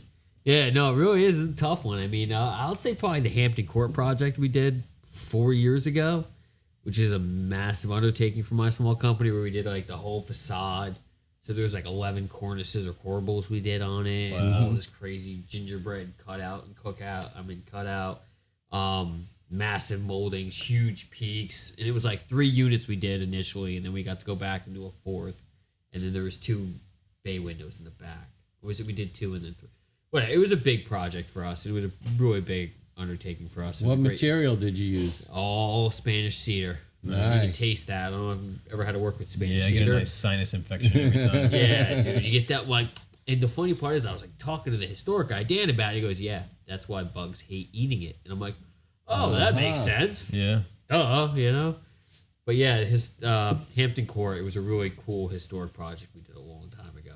Is there any link available where listeners could check it out? You'd have to scroll back 4 years in the Instagram really and find it. Yeah, it's back there. I'll be able to post some stuff tomorrow about it. Cool. That might be cool. Yeah, I'll post some pictures about what we're talking about today. That was probably one of the coolest projects we've done, largest ones. The last set of doors we did was pretty cool. We really enjoyed that set. They were pretty intricate. They brought up some great challenges with some details. I had to bust out my glue gun and do some extra special things on the tools, as you know I do. But yeah, that was very close to the doors and bed-stuy that we. Yeah. You're talking about the one with the arch, right? Yeah, the arch one. They had the weird. Didn't something happen with the glass was wrong or something? Yeah. We had bad glass show up on that one where the glass company, I sent them a template. It's simple. Here's your template. Make the glass to this. Yeah. I get the glass back, overpriced as usual. Whatever. Don't care. I'm dealing with a secondhand guy. It's my local guy. I like him. I don't care. And they didn't bring me back the template. I didn't think anything of it. I let the glass sit in the shop for like a month. Destroy the evidence. Didn't even think about it. And I go to set the glass because it's coming up soon. I'm like, I'll set the glass. I got a day to get this. That's what's great about the doors. Sometimes is I can get them built and then they can sit. And then as I do, the glass comes in, I'll set the glass, the hardware, and little things we can work along the way. And they flattened out the arch like you wouldn't believe. So the arch wasn't what it should have been. Call the guy up and I'm like, where's my template? He's like, nobody can find a template. I go, well, you owe me new glass. And I brought him a new template and I showed him everything and it was all right. Here you go. And a few weeks later, a third of the time it took me to get the original glass, I had new glass, miraculously. So, but it happens. That's pretty cool. So what makes something your favorite project? Is it the challenge or is it something else? No, it's a challenge. It's, overcoming, the fact that I'm not the largest or we are not the largest. We don't have all the greatest technology. We're competing against bigger companies that probably have, more employees that can pay cheaper and all the technology to do it a lot quicker. Mm-hmm. And then there's, the physical aspect to it. I mean, the job at Hampton Court, we were 4 or 5 stories up over, the brownstones, the street, whatever. And I'm scared. I'm scared. But what does that get you to do? It gets you to focus and get your job done. Yeah. You're not on the phone scrolling through Instagram at that point. No. You're worried about either falling off the roof or getting your job done. Yeah. So, but it's definitely the mental or the mind challenge that I love. I love just being engulfed in it and being perplexed. Like, how am I going to do this? Like, literally, how am I going to do this? And then you just break it down piece by piece. So. That's a bit like us. We like to accept the job and then go to each other. So what do you think? How are we going to do this? Yeah. Well, it comes down to piece by piece. So the last set we started out with I started with the door structure and then the frame and kind of work backwards from there, but you break it down into it. But then it's like, okay, I got the arch molding I got to do, okay, that's certain circumferences and I got the inside circumferences. And then you have the door molding, that's different circumferences. So all that I get we're super into, just the arch moldings. And okay, now we're done with that. Now we're getting the details of the door. The doors had got these weird barrel turn pieces, but aren't quite round. They're almost leaning down. They weren't straight out at you. So I had to figure out how to recreate that. So it was almost like the ball was dipping out of the door. It wasn't setting on the door. It was a weird kind of detail. But then it had 2 pinwheels on either side I had to figure out how to make. And then it had, these weird swoop pieces that I had to basically manipulate knives that weren't meant for that, but to do that out of the hussy, which is just, every aspect of carpentry you want to really get into, It's cool. Do you do any carving on any of that? No, but I have done some carving. Yeah. I do enjoy the carving. I have done some recreation carving pieces. There was a door in Brooklyn we did on, I'm not going to think of the name. I can post about it tomorrow too, but where around either side were 2 hand-carved columns that went down either side of the door itself. Were pretty elaborate. And they took quite some time. Yeah, carving's no joke. That's That's time consuming. Yeah, that's the real deal. I hit Tim up about those table bases, Yeah. the gaudy soprano ones. Yeah, he made me feel. Apparently, I was the taker at that number. Yeah, even that number was too high for her. Really? Yeah, I mean, we're getting prices of $30K a piece. Yeah. And that was being carved in China. Yeah. That was another one of those adventurous kind of exchanges. Yeah. Well, I'm looking at the clock here. We're already an hour and 5 minutes in, so we better start blazing through some of these questions. Does anybody out there listening have anything to chime in, contribute as far as Tim's projects, or maybe of their own briefly? Yeah, I got a question for Tim and Jeff and you guys. You talked about packing everything, including the kitchen sink. What's a job that you forgot a tool and you had to improvise Every on? job. Everyone. Yeah, it seems that there's always one thing that you're like, man, wish I had the so-and-so. Yeah. I'm just recovering from a burn from the same mantle thing. Oh, We were yeah. having to grind something off We had to cut the bolts down. So with nothing to hold it except your hand. the house we're going to tomorrow, we installed a black Sapele barn door. You guys may have seen it. It's probably, I don't know, going back 10 weeks ago, maybe. Yeah. And one of the lag bolts would have went right into the vent pipe. They had the vent pipe coming out of this. I don't know what the hell they were doing, but they had the vent pipe coming out of the door wall of the bathroom and then going through the ceiling, out the side of the house or something. So we had to cut this one lag bolt down. And Rob is out there like cutting it while holding it with a pair of channel locks and with a grinder, and got totally burnt up. Yeah, all the sparks flying and we always forget something, or it's mostly you don't have something that you need because you didn't expect to encounter something. Yeah, I mean that's why I like being in the shop, because everything is just it's the furthest away it is 36 feet. Yeah. So everything is here. It's within reach. It doesn't have to be unpacked. It's not buried underneath the 15 sustainers I have in my truck. What about you guys? Yeah, Jordan, have you ever done that? Constantly. It's constantly from the house to the barn and back and forth, because I don't want to drag the entire shop over. So you try to take the arm load or cart load of stuff that you think you need, and then it's walking back over. Yeah, that's pretty much the life. I mean, Yeah. I get more when you're out in the exercise city, on you remodel can't forget it. days. So you just bring it all. Yeah. Yeah, I'll say on installs, what happens is, so you show up, you bring in whatever you're installing, and then you grab your tools. And you always like have this lofty idea, like we're not going to need the grinder, and so you bring in just like the bare minimum, and you always end up there's 5 or 6 trips back to the truck to get all these things that you didn't think you were going to need. And everything's dug out of the truck. It's a total mess. Oh, yeah. Well, that's like at the end of the day when I tell a helper to pack up, same thing. I'm like, maybe we can start packing up. I don't really need that, and that. It turned around just the other day. I was like, just break everything to back out. We need it all again. Just don't do anything. I just got an email in because I got my laptop here now. A comment on the last episode. What's your wood filler preference? How do you tackle wood imperfections? And do you use CA glue, epoxy, etc.? So we'll send that over to you. I mean, yeah, we use epoxies. Use filler? What kind do you like? Filler.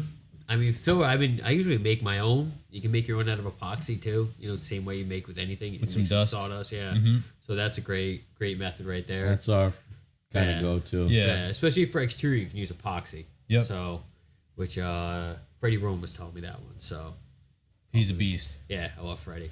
Period Craftsman on Instagram. Great. Yeah, I'm like a Type Bond 3 and then sand over Yeah. top of it kind of guy. If it's something small. Yeah, absolutely. If it's stain grade, I mean, there's not really a lot you can do aside from that. Except say it's character. Yeah. So that's character. I mean, you want it painted, you get painted, but that's character. Yeah, and Right. it hides a lot better on stain grade. Yeah. You could have a ding like in something stain grade and not see it, but painted, there's no you'll see hiding the that. thing. Yeah, it's weird what shows up here and there. There's a little knot in the side of that cabinet if you see it up there, and it was probably like one of those little cracks in the middle. We just filled it, you know, because you're not going to lose that great board over that. Well, I just did all knot. those slab doors for Anthony, his builder I'm working for right now. Fantastic builder. I mean, I enjoy watching him talk to architects and designers because it's not often that a builder puts an architect and a designer in his place. Like in schools, I'm like, when I showed up to give a sample, I watched him like talk, and I was like, yeah, I'm gonna work for you. You know what I mean? Like he's one of those builders I just knew was a fantastic builder, detailed guy. We've been waiting to find somebody like that. Dude, this guy Anthony, if he's got extra stuff, and he always does, I'll definitely talk to you guys about it later.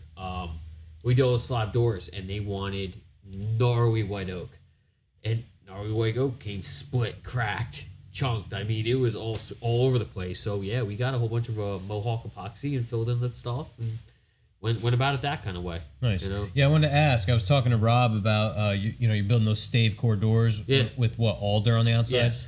Now, do you make those veneers yourself, or you get them from somewhere? No, I made the veneer. Okay, so cool. I resaw down some probably way too thick stuff, like 5/4 down to like 1/2 inch, and I just started planing it down. With my planer. So it's down to a 1/4 inch thick right now, 1/4 inch heavy. So that'll get glued down, and then I'll probably bring it down to about 3/16 when it's all finished. Nice. Yeah, because we always build it solid, but we're looking at. This is the first time actually I'm being challenged by a friend on this one. And I explain why afterwards. But a buddy of mine, Justin. Justin's got a question in here. Oh yeah, good. Yeah, he said he did. Yeah, he's a good friend of mine. If you know me on Instagram, you message me, I'll message you back, dude. Usually pretty quickly, within a day or so. Like I network the hell out of people, and I was telling these guys, I'm in a couple groups where I talk with guys on the day, like a bunch of woolen carpenters, where it's fantastic to have that like camaraderie. You know, it's not just about the likes and the posting stuff and getting the business, but sometimes finding other like-minded carpenters like yourselves or other people like. We're all like-minded. We're all a little bit off the edge. We're all thinking we're all thinking the same too. We're all, leading to that goal of, getting a project complete and working with wood and we hopped on like a 40-minute phone call with a dude in Michigan a couple weeks ago talking about the feet for this. Yeah. He was big help too. He's like, hey, call me tomorrow at 10 o'clock. I'm like, okay. Yeah. No, it's crazy some of the stuff that like goes down in the group. Like we'll all of a sudden just go off on nailers, sanders. The ride here we're talking about Michael Keaton. Like, how, you know what I mean? Like, well, that's the real cool thing about this clubhouse is, this room called In the Shop. Shout out to all you people down there because I know you're all part of that room. This room has been going. If you don't know what Clubhouse is like an all audio social media. So there's these rooms, you call them, and then you can join the room, and there's a speaker or multiple speakers, and you can raise your hand and be invited up to speak. So in this room, in the shop, everybody's just in there. The shop. This thing has been going for, I don't know, over a week now, maybe 10 days. And everybody just all day is just bullshitting about stuff in the shop, or we're talking about this coffee milk thing yesterday. Right. That's literally what it is on Instagram with a bunch of carpenters. It's great.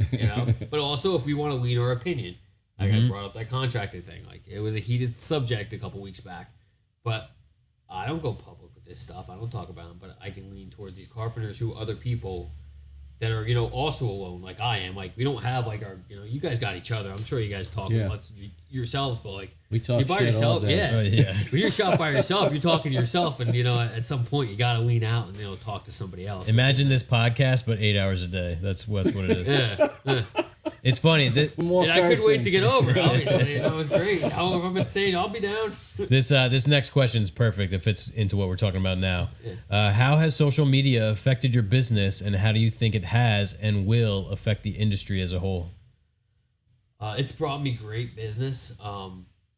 It also, like, I don't know, like my wife thinks like I think I'm some woodworking god at some point, but I really am like, I feel even more humbled because like I see even more out there and know even less, and I feel like the smarter you are, the less you know, and you should know that because you realize there's more out there than you can ever possibly know. And this is also something we've talked about with the whole fine carpentry and framing, and everybody's a fine carpenter or a framer, you know what I mean? Like, and really we're just all carpenters and we should know it all. Wow, Willie's got a question about that. Okay, all right, we'll get down that rabbit hole then later. But yeah, I mean, it's brought me great business. I mean, last quite a few projects, couple projects have been on for Instagram, which has been awesome, you know, but it also puts you out there, you know, it's kind of like you're on a platform. You got to, you know, Got to watch what you say. Yeah, you do. And I do. You know what I mean? There's no reason to be negative on here. It should be a positive platform. We should be building each other up, and we should be helping each other out. Like, I feel like there's too many places where people tear each other down. Tear each other down, I should say. And it sucks. That's a good point. You know, like, and, you know, we do see some things we don't like. I try to keep my mouth quiet. Like, not everybody does the greatest work or has the greatest design. You know, somebody might not like the stuff I built. That's fine. That's great. We all have our opinions, but I feel as a whole, like, we should be just helping each other out. Like, and that's what the greatest part about this is. Like, before this, I only knew like a handful of carpenters, like Instagram, and I can only thank my old apprentice Brian for getting me on Instagram. And now I have all these great friends. You know what I mean? All these carpenter friends beyond like my one buddy Scott and this other guy. You know, my old mentors, like that I knew because my friends worked for them, or I answered a Craigslist ad. You know, like, and so happily to find a couple good carpenters. Like, now you can pick and choose who you want to be your friend and who you follow in this trade. Yeah, we've talked about it in the past, like, you know, before social media,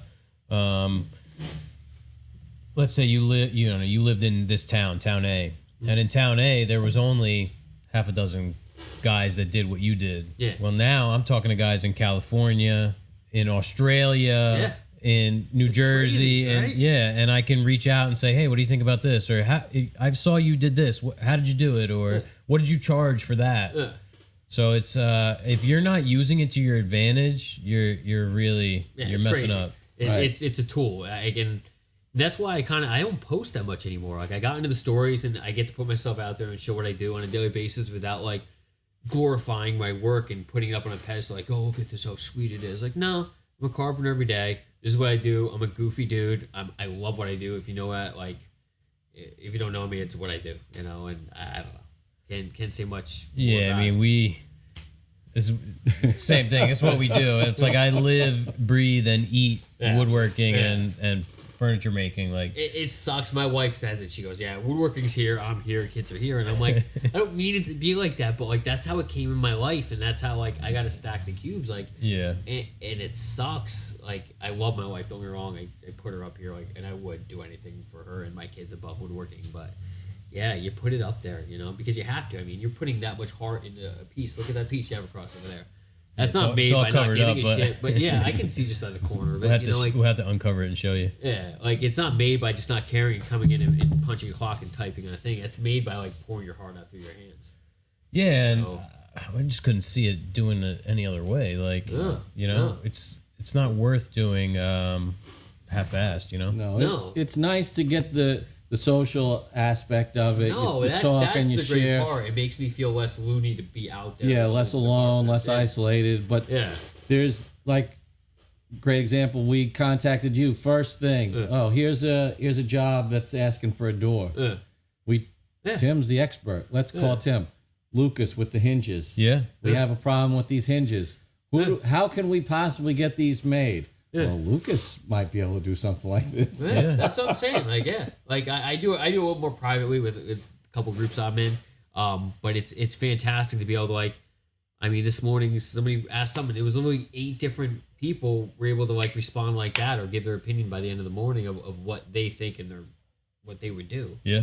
So it's great tool. You know, for either getting your work. I mean, obviously putting yourself out there, but making friends and getting other mentors and.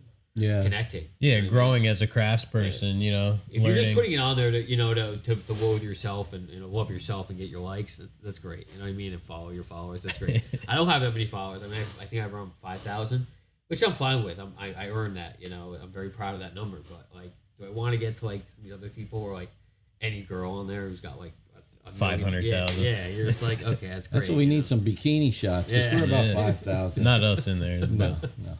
Thank God, social media was around when I was younger and I didn't wear a shirt. You know? Sometimes it'd be boots, tool belt, shorts. That's it. Yeah, there you go. Oh, yeah, that's the classic look. Those hot summertime jobs. I'd be calling me Timmy Browns back in the day. 'Cause I was literally just a dark. With the plastic, coated on the nose and the tops of your ears would get really hard too. Oh my god, it was awful. I'm still fearing the skin cancer coming from that. Yeah. Oh yeah. That's what they would say. It's like, how dark are you gonna get? Yeah. And my boss used to come around the house, man. You paying me for that tan, Tim? Like is that Dominican Tim? Well, we got some questions here from the listeners now that we're going to move into. I like this first one. Yeah, this is from our buddy Alec, Alhead Woodco. You know him? No. He's another Jersey guy. Yeah, and one of our patrons. Is he at a Bud Lake, I think? He's actually might be out of my home. No, he's in Woodbridge, I believe. Oh, okay, yeah. But this is his question. He said, how does it feel to know that it's called pork roll and not Taylor ham? I don't know.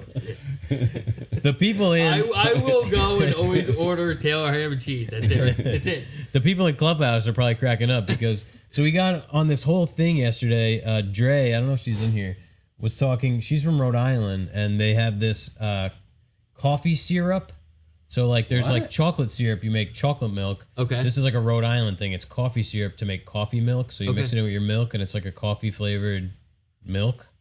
Oh, like Manhattan Special with milk. Yeah. Okay. So a couple people had ordered it, and I said, well, if you're going to start ordering stuff from states, you got to get on and order yourself some pork roll. Yeah. So I was talking about it in the clubhouse room yesterday. I remember going to New York City when I was young and tried to order Taylor ham. And they looked at me, and even my boss like, they're not going to know what that is. I'm like, we're not that far away. It's all bacon in the city, I feel like. Yeah, no, it is. Bacon I never it heard is. of it.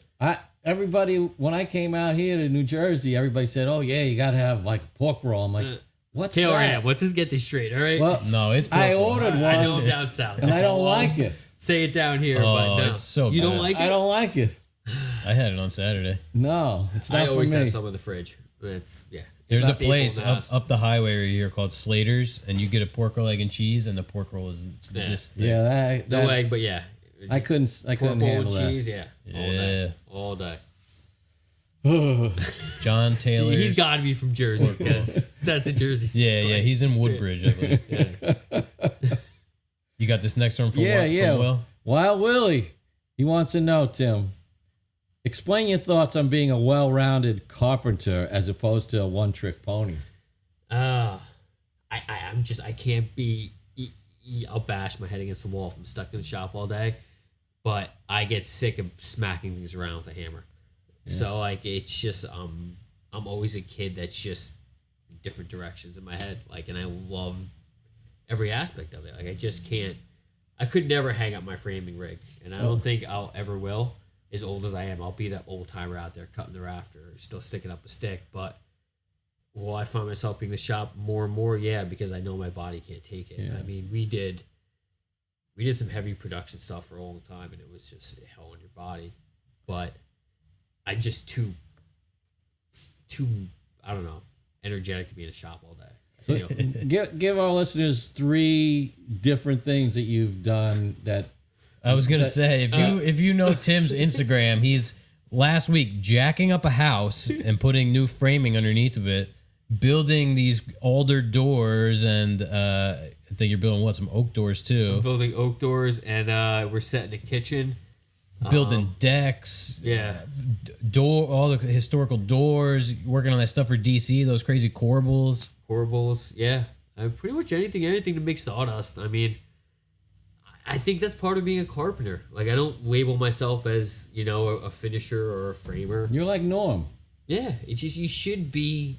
I don't know. I think it all kind of connects. Mm-hmm. It really should, and you I don't go outside that either, too. So it comes with boundaries. I'm never gonna try to do your plumbing or your electrical either. So I walk into a situation, if that's in the way, I'm a deer in the headlights. I can get around it and work with it. I'm not saying I'm total fancy when it comes to it, but gotta choose your battles. Yeah, but really, I'll just choose wood all day and just work with it. No, I can respect that because I come from a finished carpentry background. Yeah. So I was a finished carpenter, and then I became a cabinet maker, and then we started Greene Street almost 2 years ago. So I almost feel like it should be a progression because I think the young kids should be out there framing hard. You know what I mean? It's hard work. It's for a young body. Like, you know, it's not easy. Just swinging the hammer all day. Yeah, and we got it easy now. We got guns these days. You know, you light guns. I mean, dude, you ever pick up an old Hitachi? Big boy, that's dude. all I use, a coil. 50. Yeah, dude. Big old coil Hitachi. You could smack a stud around with that thing. You could set a header with it. 82A or whatever they are. Yeah, like, and that's what I still rock. I still love that bad boy. It's a great nailer. Like, I know after like that last deck I did, like I looked at each other like maybe not built for building decks no more. Like, because I'm at the end of the day I'm not. We built this deck out here in the summertime. I was shot. Yeah. I'm like, this is hard work. Yeah, I'm My like, wife says, "Boy, this is nice. Why don't you guys could do this?" I said, "No, we can't do this. Yeah. we're built for this deck, and that's it." yeah, I'm gassed. That's what I started doing, and we used to. I mean, I worked for this company I was out of high school, but it was freeborn decking. And I'm telling you, slam decks. We used to like show up a deck like yours. We'd be home by lunch. Oh God! Yeah, 3 of us would show up. The footings would be set, dude. One guy step on the ledger. We'd be nailing the girder together. The other guy would be working on some stringers. Like, it was nuts. Like, and we'd be home by no time. Like, we did some production decking. But you know what? It's a ton of fun working in that kind of environment. Because when I was a finish carpenter, so I worked for a custom builder, and I was the lead finish carpenter. But when there was no finishing going on, I was working with the framers. Yeah. And getting in a framing crew that's fucking hitting on all the firing on all cylinders is so exhilarating because things are manifesting themselves in front of you so quickly. At Air, you ever walk on site? We did a job. It was great. We did a job right on the Hudson, and we walked on in slabs. We left with 3-story buildings. You know what I mean? You're on top of this 3-story building looking over all the stuff you guys literally pulled out of nowhere and stacked sticks on and nailed together is the greatest feeling in the world. Yeah. You know? But don't get me wrong. I'll split a 32nd on a miter and just be just as happy as I was standing on top of those buildings. Yeah. You know? So yeah, well-rounded. You gotta love every aspect of carpentry. And if you haven't, you go out and try it. Go do something in carpentry and bid on a project you've never done, and see what you can learn out of it. Even if it's just a small little bit of framing, or you're adding that framing into your job, like you're doing a built-in, but you got to frame a wall. Do it. You know, try the spackle. You're gonna suck at it. Spackling's hard, but after a while, you learn it. You know, you get it. It's one more tool in your belt that you don't have to rely on somebody else to do. Yeah. You know, like you see, I wrapped up a bathroom kitchen. I was a bathroom like renovation kitchen, but yeah, you know, come the end of the day, I had to do touch up, paint, you know, every little aspect of it that I'm not going to call somebody else to do. It's my little project, and we'll take care of it. Yeah, and who knows, you know, economy could collapse tomorrow, so you better know how to do something. Right. And the more you know, the better off you're going to be. Yeah, so don't be a one-trick pony. I think the first job into COVID was arbors. We did a whole bunch of arbors. And my buddy asked, "Do you need help?" I was like, "No, I got this." And you see the videos. I built those arbors all by myself, and they were big-ass arbors. I didn't have one stick of help. I had Piper. You know? She's so quiet. I forgot she was down there. Yeah, she gets herself comfortable. Becomes a doormat. She's good. So, she's a great dog. Yeah. Where are we at now? I think she's asleep. I don't understand this next question, but I'm sure you're going to get it. Ask Tim when he's coming to get his planer. That's Justin De Palma. Son of a gun. When I'm done with I'll get into the detail off air, but yeah, very soon. Very soon. There's a backhanded question to that. I owe him a little bit of work, and I'm working on it right now. Let's just say Justin does a podcast too, right? Yes. What's the name of it? Against the Grain, I believe. Okay, yeah, Him and Freddie Rome. I'm pretty sure I've listened to it before. I'm really bad at remembering people's names and. But, Justin De Palma is ridiculous craftsman. Seen some windows that he built that were like wait till wild. you see what he's got going on right now. He's building some beautiful doors. We are kind of working on something together. It's his project, so I'm honored to be working with him on some stuff. Yeah. Nice fellow Jersey guy. Yeah, no, South Jersey, about as far down. He's actually below the Mason-Dixon line, so it's actually the South. Yeah, believe it or not, Mason-Dixon line goes through New Jersey. Yeah. Yep. Yeah. You want to ask one more question and check on the clubhouse gang? Yeah. We'll see if everybody wants to come up. So this is from, I want to say it's Japheth Hernandez on Instagram. How heavy is that Milwaukee bag? He's talking about your new backpack, I guess. And any recommendations for a good job site table saw? I like my Bosch, personally. I've always liked 4100. Table saw. And the Milwaukee bag is going to be as heavy as you pack it with crap. I mean, mine's not that heavy. Like I said, I shaved a bunch of weight off of it, and it's the bag itself is lighter than the toolbox. So right there, you're saving some core weight on it. And just the way you're able to hold it, like the toolbox, you were holding it out like you was banging this heavy plastic thing against yourself or against anything around you. That thing, I would literally throw it on my backpack like a kid going to school, and I feel like a kid going to school. It's awesome. I got called an influencer. Sweden called me out on it. He's just like, look at you, influencer. And I'm like, but I just like my new toy. When you're excited about something, like that thing I took on the job. It was that bathroom job I just finished up. I had a bunch of punch lists to do all around the house, and I was able to run from spot to spot with what I needed and the stuff I needed to work with without having to like make multiple trips or worry about hitting anything. Yeah. So when I did hit something, I knew it was a nice, soft, cushy bag that wasn't hurting anything. That's the thing. I don't know how much time you spent on the subway. Maybe not during like COVID times now, but when you worked in New York, you rode the subway, so that everybody had these soft bags. Yeah. Because you had just getting in and out of the subway station was a trip. Yeah. Things with wheels are fine on the level sidewalks, but you have to hump them up the steps or whatever. So we all went to these soft bags. Oh man. And short levels, everything that would just kind of fit. Yeah, it's funny. I've seen painters roll through the city with bags like that and stuff like that. I haven't seen carpenters do it too much. Yeah. So, but I couldn't imagine being a carpenter in the city. Trying to travel the subway. Oh. Well, you got the job box at the job, and then you have your little kit that you don't want to leave. I remember just carrying my lunchbox from the ferry to the job site. Like I have like one of those, but hard. Yeah. That was brutal. Yeah. No, I had that too, and I do brownstones. I have the take home, which is my tool bag, which I won't have a problem with my lunch bag, and then usually my drill box. I'm attached to my drills for some reason. That's one box that always comes home with me. What do you got? What kind of drills you got? I have Bosch drills, which I like. It was the platform my old boss had. So when I started my company up 7 years ago, that's literally what I went into. And they've been, it goes, you buy one kit, you buy another kit, and then you buy another kit, and the first kit dies, so you kind of move down the line. Yep. But recently I went back to Makita, and I actually really like the Makita again. I'll probably continue buying some more Makita stuff because I just got the skill saw, which is sweet. The battery powered skill saw. Is the black one? No, the free one that came with the kit. Yeah, it's a side. It kind of looks like a sidewinder. It's really tight. Yeah, I got that free with a kit. That thing is sweet. I love that thing in the shop. The router right behind that white oak right there. Yeah. That thing is slick. The 18-volt router. Yeah. So I have I had my first drill was a rigid. Yeah. So those I didn't have anything at that point. So then when those started to kind of shit out, I bought Bosch, and then the rigid became the home drills. Yeah. So now the Bosch is the home drill, and I got Makita in the truck. Nice. Very nice.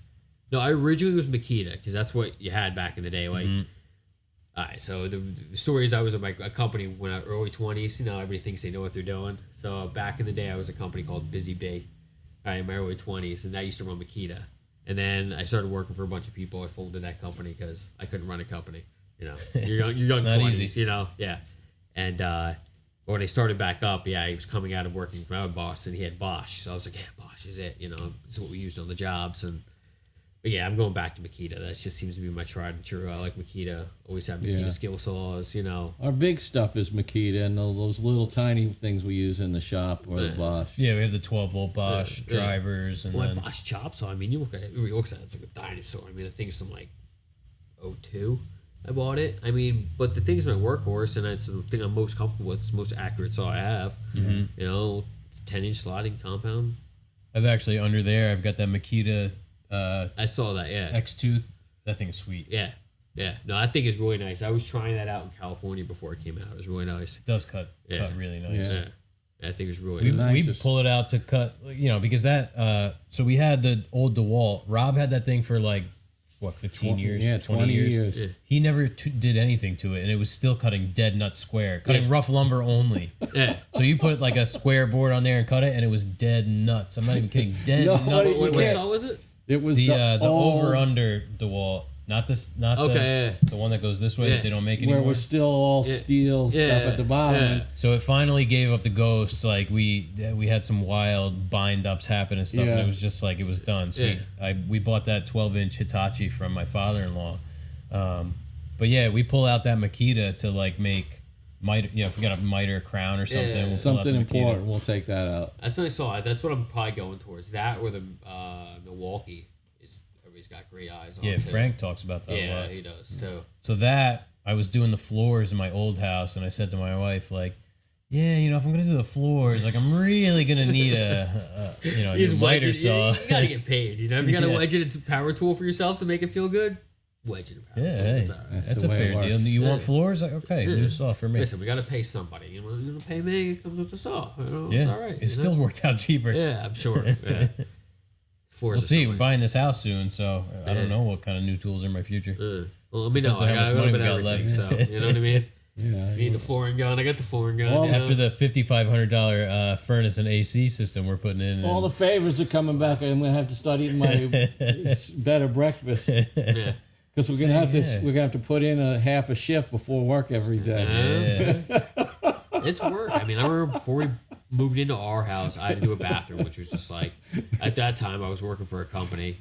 I had twin newborns, you know what I mean? Like, and then we just bought a house, and all of a sudden I had to start working on it. Like, all right, well, forget sleep. Just throw sleep out the window. Yeah. It's okay. We don't need sleep. No. That's Oh, the man. future. Speaking of, last night, so I get home, start making dinner for my son, he'll be 3 in June. It's about 6 o'clock. I look into the living room and he's passed out in some crazy. He didn't take a nap at he goes to my wife's mom's house to instead of daycare now with all this COVID. He's passed out in some weird position. So God knows he didn't sleep last night. He's up all night with my wife, and that unbeknownst to me is actually keeping me awake. So Yeah. I'm all out of it today. Dude, it was that age. It's just, I mean, the kids, I love them, but like we had the twins, so it was like one wasn't up, the other was up, and waking the other one up. God bless you. But then you on the adverse side, like with this whole COVID thing, they got two to keep themselves occupied. You know, which is a blessing and a curse together. Because I don't know if you have siblings, you know, like Yeah. beat each other, you know, keep annoying the hell out of each other. You're like, I'm going to the shop. Yeah. I'll see you sometime. Yeah. You know, they come out and help, which is fantastic. You know, I do enjoy it. I love, you follow me, you see them out there. I love showing them what I can do. That comes to my grandfather. My grandfather used to actually show me a lot. He was a painter, so he was always working on something, you know. Or I was always climbing some ladder too tall I should have been on. Yeah. I like to bring Hunter over here on like a Saturday or something. And they get it, man. You'd be surprised, man. They pick it up on it. They pick up on it. He's got the little tool set. Yeah. There's like a little stool over there that he calls his desk. My son, his workbench. you'll see him step in and do a glue up, no questions asked. You need help? I don't have to show him or do anything. He takes off his coat, he knows he shouldn't have glue on his coat, and he steps in and does a glue up, no questions asked. What was he doing? We were resaling some wood. Those older doors, we were resaling stuff. Stepped on the backside, can pull the wood off, no problems. Like, Nice. Yeah, no, knows how to handle it when it's done. It's not like, oh, what do I do? He grabs it, and he puts it over on the pile. You don't have to show him. It's awesome to like see that stuff finally like blossom a little bit. You don't think they're picking it up, but they are. You know. Yeah, and those translate into like real life skills. It's not just about picking up a piece of wood and putting it over here. It's a train of mechanical thought as to this is a process of doing something, and it's going to translate to a process of doing anything else. Yeah. And he That gets he's to not see getting in school, because they don't teach that kind of stuff. Yeah, but he's true. Also, you see me take sticks and turn them into pretty much bread. You know what I mean? Yeah. Put it on the table. Yep. So, but projects to go out the door, and but they got their toolkits. They work. We'll have them there. Anything going on about down at the? If anybody in Clubhouse wants to, if you got a comment or a question, let me know. Here's another one from Will, Wild Willie's Wood Shop on Instagram. I gotta meet up with him. He's he's like the middle link between the two of us. Like, Out in New Hope. Yeah. We'll have to go out there and. I got family out there, so we should all swing up there. It's not that far from me. It's Because I want to check out Nakashima.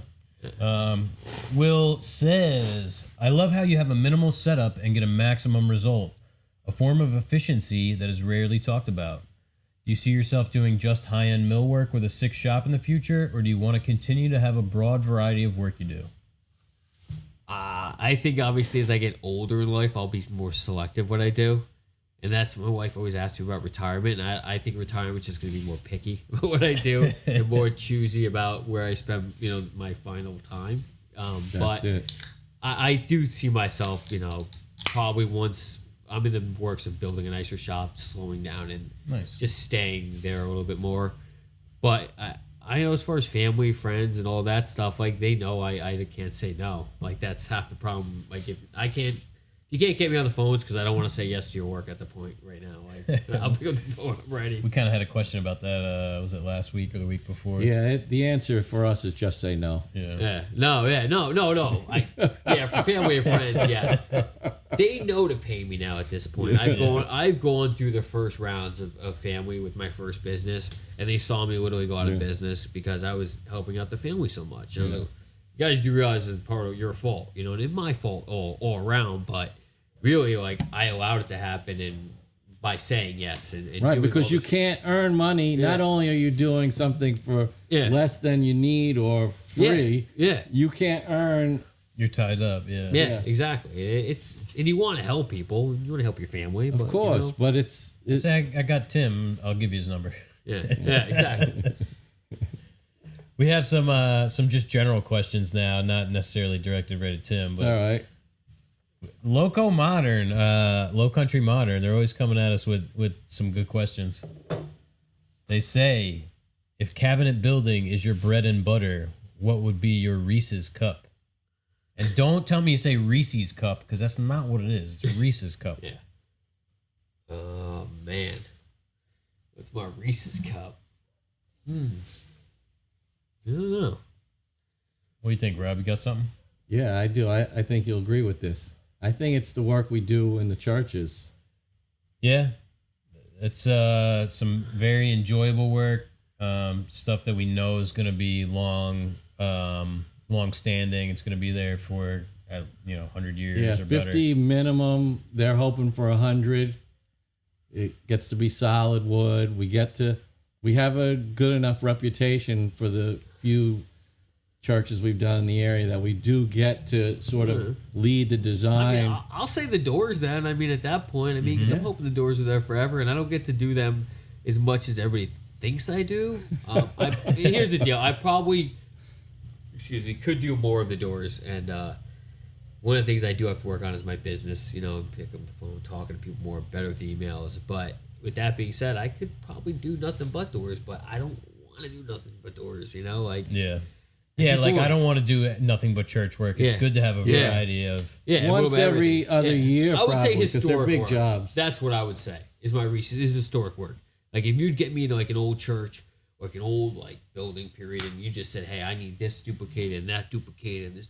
Okay, yeah, like that's what I love. You might be a good resource for a potential job we have coming up, where it is going to be a large back of a church, absolutely, dude. I love collaborating with other carpenters and working with other carpenters. It's just you learn from each other. You guys collectively can all gain from it. Yep. And what did they do back in the day? Like you hear about these massive projects being built. I mean, obviously we didn't have social media. Not everybody got their little bit of 5 minutes of fame out of it, but they brought craftsmen in from all over the world to get projects done. They used to import villages to do stonework. That's how places like Little Italy got started. Yeah, exactly.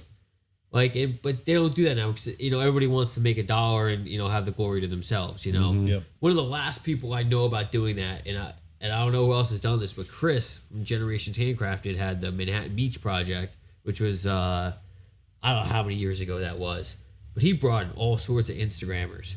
And they did a massive project. remember that. Yeah. Manhattan Beach in Brooklyn? Brad Gossel was there. I believe John was there. I forget who else was there. But, Chris was there. But they did, a massive amount of work. And that was just an awesome thing. I mean, Chris is a great guy, man. He's a very smart guy. And that was a really sweet, awesome thing he did, Yeah, what we do isn't supposed to be about our own ego and what we can do. That's why I'm not posting so much for the likes. What I mean? It's what we give the client is what really matters. Is I want the client. I don't care if you cut the thing or I cut it or you cut it or some guy from over there who's not even part of Greene Street cut it. Yeah. As long as the client gets what they deserve, I'm happy. Exactly. If I have to sub out a part of the job because you do upholstery and we don't do upholstery. Right. That was the right person for the job, if I not can do us. the hand carvings for the job while you guys do this, or I can make the curved mill work while you guys do the panel work and that. That's what it's about. Coming together as a team. Really, we're all stronger. I mean, you don't have to be a union to be a union. Yeah, I think clients appreciate that. with this, I told the client, yeah, I got, our buddy Lucas up in Massachusetts is going to work on the hinges. Like, we're going to try and make you hinges that are going to work for the thing. That's awesome. What client isn't going to say, oh, wow, that's fucking awesome? Yeah. Like, I got a guy on it. What do you mean you got a guy on it? And you explain what I have a guy on it means. And Yeah. you're like, oh, okay. And Instead of these ugly hinges that look like they came off a bathroom stall. We can't find a hinge that you looks understand good. you're that guy too. You know that too. Like somebody goes, man, I want this cabinet, and everybody looks around like, I don't got a guy, and you finally find the guy who knows the guy, and you're the guy, which is a cool thing. And the guy's easier to find now with social media because you can type in custom millwork, yada yada, which great back to the whole question of Instagram is a great tool as long as you're using it right. You're not showing your new tools while you're hanging off a roof looking good. Like you're actually showing your work and that you're a generous person or a general good person. Will and we kind of been roasting somebody, I won't say who it is, obviously, on Instagram, and like they have 1 billion followers, whatever. All their pictures are of like a curl coming off of a chisel. It's like 5 out of 10 pictures on this dude's Instagram are just like a curl coming off a chisel. Like, that's not, give me something real. Yeah, I know. Because I made 1 billion of those curls today. Not today, but you know what I mean? We all do something for the gram. Yeah, we have to make. You got to make material to put out there. I mean, we're all making our own little TV show. In hindsight, that's what my friends call it, my wife call it. I mean, it's a Tim show. it is, it really is, because you have to kind of put yourself out there. What do I do? How do people want to see me? Like, what do I want to? That's what my wife said today too. She said, you're doing your TV show today. You sure you don't want to like comb your hair? Well, that's what I said. I left the house. She's gonna be mad at me for wearing it. I wore this hoodie, but I had my other hoodie, which was my good hoodie. It's got a hole in the pocket. It's got it's got some tar on the sleeve. She's just, I'm like, I want to be me. She's like, no, they're videotaping. You got to wear something nicer. I'm like, so I went upstairs and I left it at a hoodie and told her. Don't worry, our camera skills are really bad. The video is pretty grainy. That's all right. Now I got actually a clean shirt on. This is one clean shirt for myself. My new True Works on. We work all morning. We, sometimes we'll use the compressor to blow the dust off. But usually we just sit down and start talking. I wasn't coming here not covered in something. Like I was getting those stave cores polished in today. There you go. Goal. And then my buddy dropped by with the beam, which I forgot about. He's like, "You're in the shop, right?" I'm like, "Yeah, sure." He drops by with this like old oak beam from, I don't know, somewhere, some factory, and it turned out to be a pretty sweet piece of red oak, like quarter saw red oak. Nice. Like, man, this is actually a really nice piece, And I didn't hit any nails. Yeah, the quartered red oak gets overlooked because red oak has such a bad rap. But quartered red oak looks nice. Yeah, well, she's been used a lot on the streets. You know what I mean? And not in the best way. Oh yeah. Some of the box stores have put that one to bed. Think about it when you were first starting out. How many clients, you get the clients and want something cheaply made. Next, you're using a lot of red oak, and we're obstinate that way. We make potential clients a little bit annoyed because we just say we're not going to do it. No, I'm talking early on. Like early on. Like I couldn't tell you the last thing I built out of red oak. I really couldn't. You see, that only MDF in the shop. That was a cover sheet on top of that table. Yeah. Like we won't put MDF in a project. Just MDF has its places. I'll say it, and then I also use some. If you know Koya, if you're familiar with the Koya, it sounds familiar. I don't want to get exactly the facts, but it's a pressure treated wood, but it's not from the United States, but it's a pine, and it's actually you can buy it down in milled versions, so it's not like the pressure treated you get, but they actually make an MDF product out of it that's completely submergible. Yeah. So it's you can use it next to your products and make things that like you can literally he brings you a chip soaked in a cup of water. And it's been there for who knows how long. They guarantee you 50 years underwater or something. Wow. Yeah. Like in the way they process the wood is they suck the moisture out and they coat the cells and they suck the stuff back out. He gave me the whole sales speech. I'll look into it and show it to you later. But it's a fantastic product. It's like a pine product. And the byproduct of them milling it down is they make MDF. Remember the bamboo guy? That makes me think Remember they came. Yeah. They were gonna make all those beams and everything out of bamboo. It just made me think of they were gonna start growing all this stuff and manufacturing bamboo. Oh my God. I mean, we've had bamboo sheets and things like that, but it was like stranded. Was it at remember? KBIS? No, was that what's his names? Remember? And then they were gonna. Were you around for that? I don't think so. And then we were gonna do the bar at Donovan's. Oh no, that must have been before me. That was another one of those.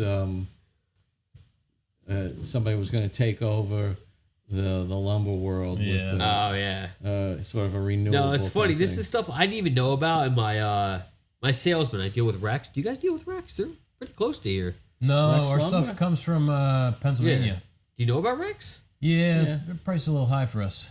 Really? Yeah. I have to show you some of the wood we got out there.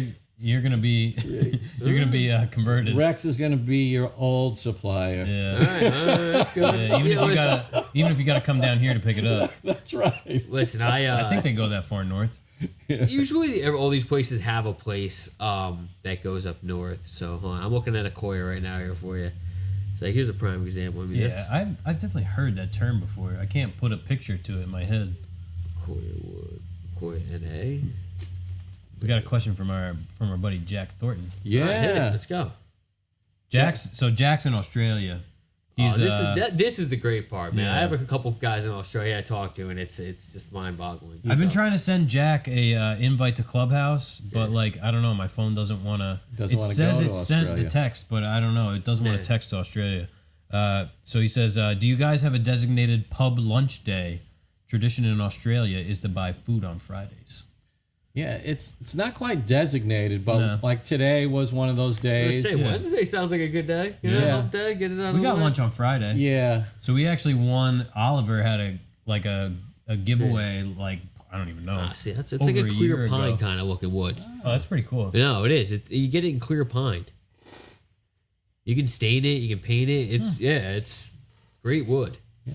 Now it's like thermally modified, or or they pressure inject it with some kind of They suck the moisture out. They inject it with this stuff. They suck this back out, and then the inside of the cells are actually coated at that point. Yeah.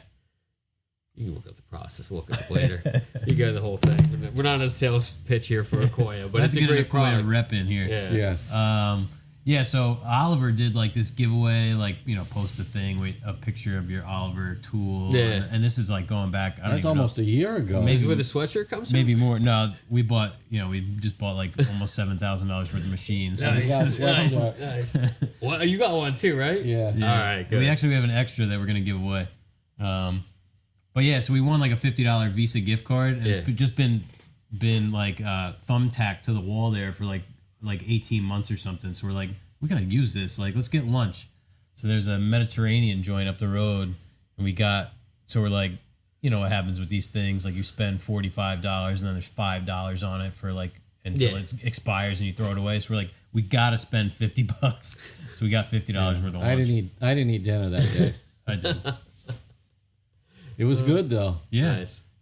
And like all the good experiences we have, we like to promote it to whoever might be listening. Yes. If you're ever in the Middletown, New Jersey area, check out Grill 36. I'll tell you, I want to check out Chicken King. How's Chicken King down the way? Oh, that just they're opened. new. Really? That used to be a Stewart's. Oh, really? Yeah. Okay. And the Stewards got kicked down to, it looks like there's a trailer at one of the gas stations down the way. That's a Oh, no, that's just a little hot dog. Yeah, that's what I'm saying. Yeah. That's your new Stewards. Yeah. We got a Popeyes now, which is my favorite All fried right, chicken. all right. It's right up the block from a KFC. Yeah, because I love the Battle, red let the beans chicken and battle rice. Chicken battle. Yeah, it's chicken battle on Highway Chicken 36. battle. Yeah. But And we got Claudia's on 35. we're always talking about our 1620 pants Yeah. and our Oliver tools and our Lee Nielsen planes. I mean, we spread the love until people probably are sick of hearing it. Yeah, need a We bad have good life. opinions. If we like Yeah. them, you might. That's They're it. good machines. I mean, Yeah. Yeah. wish I owned some of those. What kind of work pants you wearing? I'm wearing some True Works here. Yeah, I got True Works that's on. like I recognize them. Yeah, I started these right before Christmas. The family found out, and I got bombarded with them for Christmas, which there ain't a you bad thing, you know. Nice. It's No. nice. Yeah. Because all my work pants look like crap, and everybody was sick of Carhartts. Like, he likes something else besides Carhartts. True trade. For him. I mean, true works. Yeah. True works. It is. Hey, our buddy Matt wants to jump on. And actually, wait, somehow Matt's question got cut off, but it was the last question. Oh, and Sean. Let me bring both you guys up. Welcome, guys. Hey, Matt, let me get your permission to record you. And what is it that it's going to be property of our podcast? Oh, yeah. Absolutely.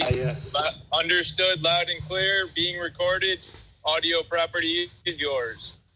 Many thanks. Could I just say that I already said it once? Or just say it. I'll just say it. Yeah, you're good. Okay. I actually just had a quick question. So I'm originally from Jersey. I moved out of there a long time ago. So is it Taylor You guys ham talking or about- pork roll?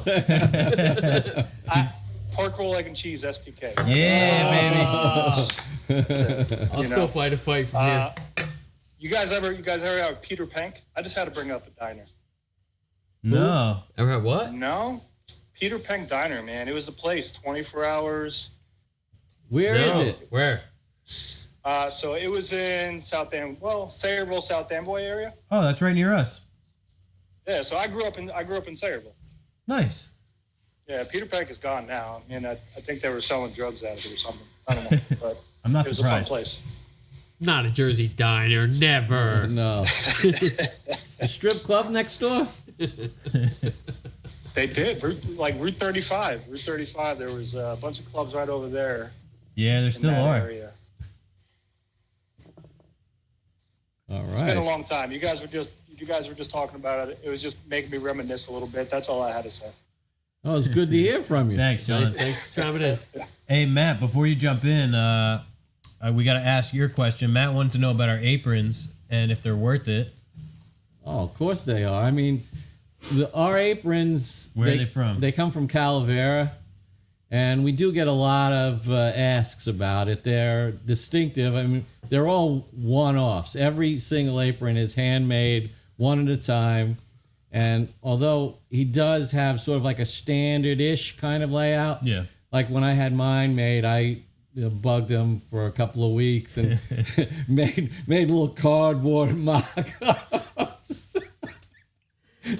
Well, I guess it's best to be aware of what you need than to make it and have to remake And it. have this light buffalo hide.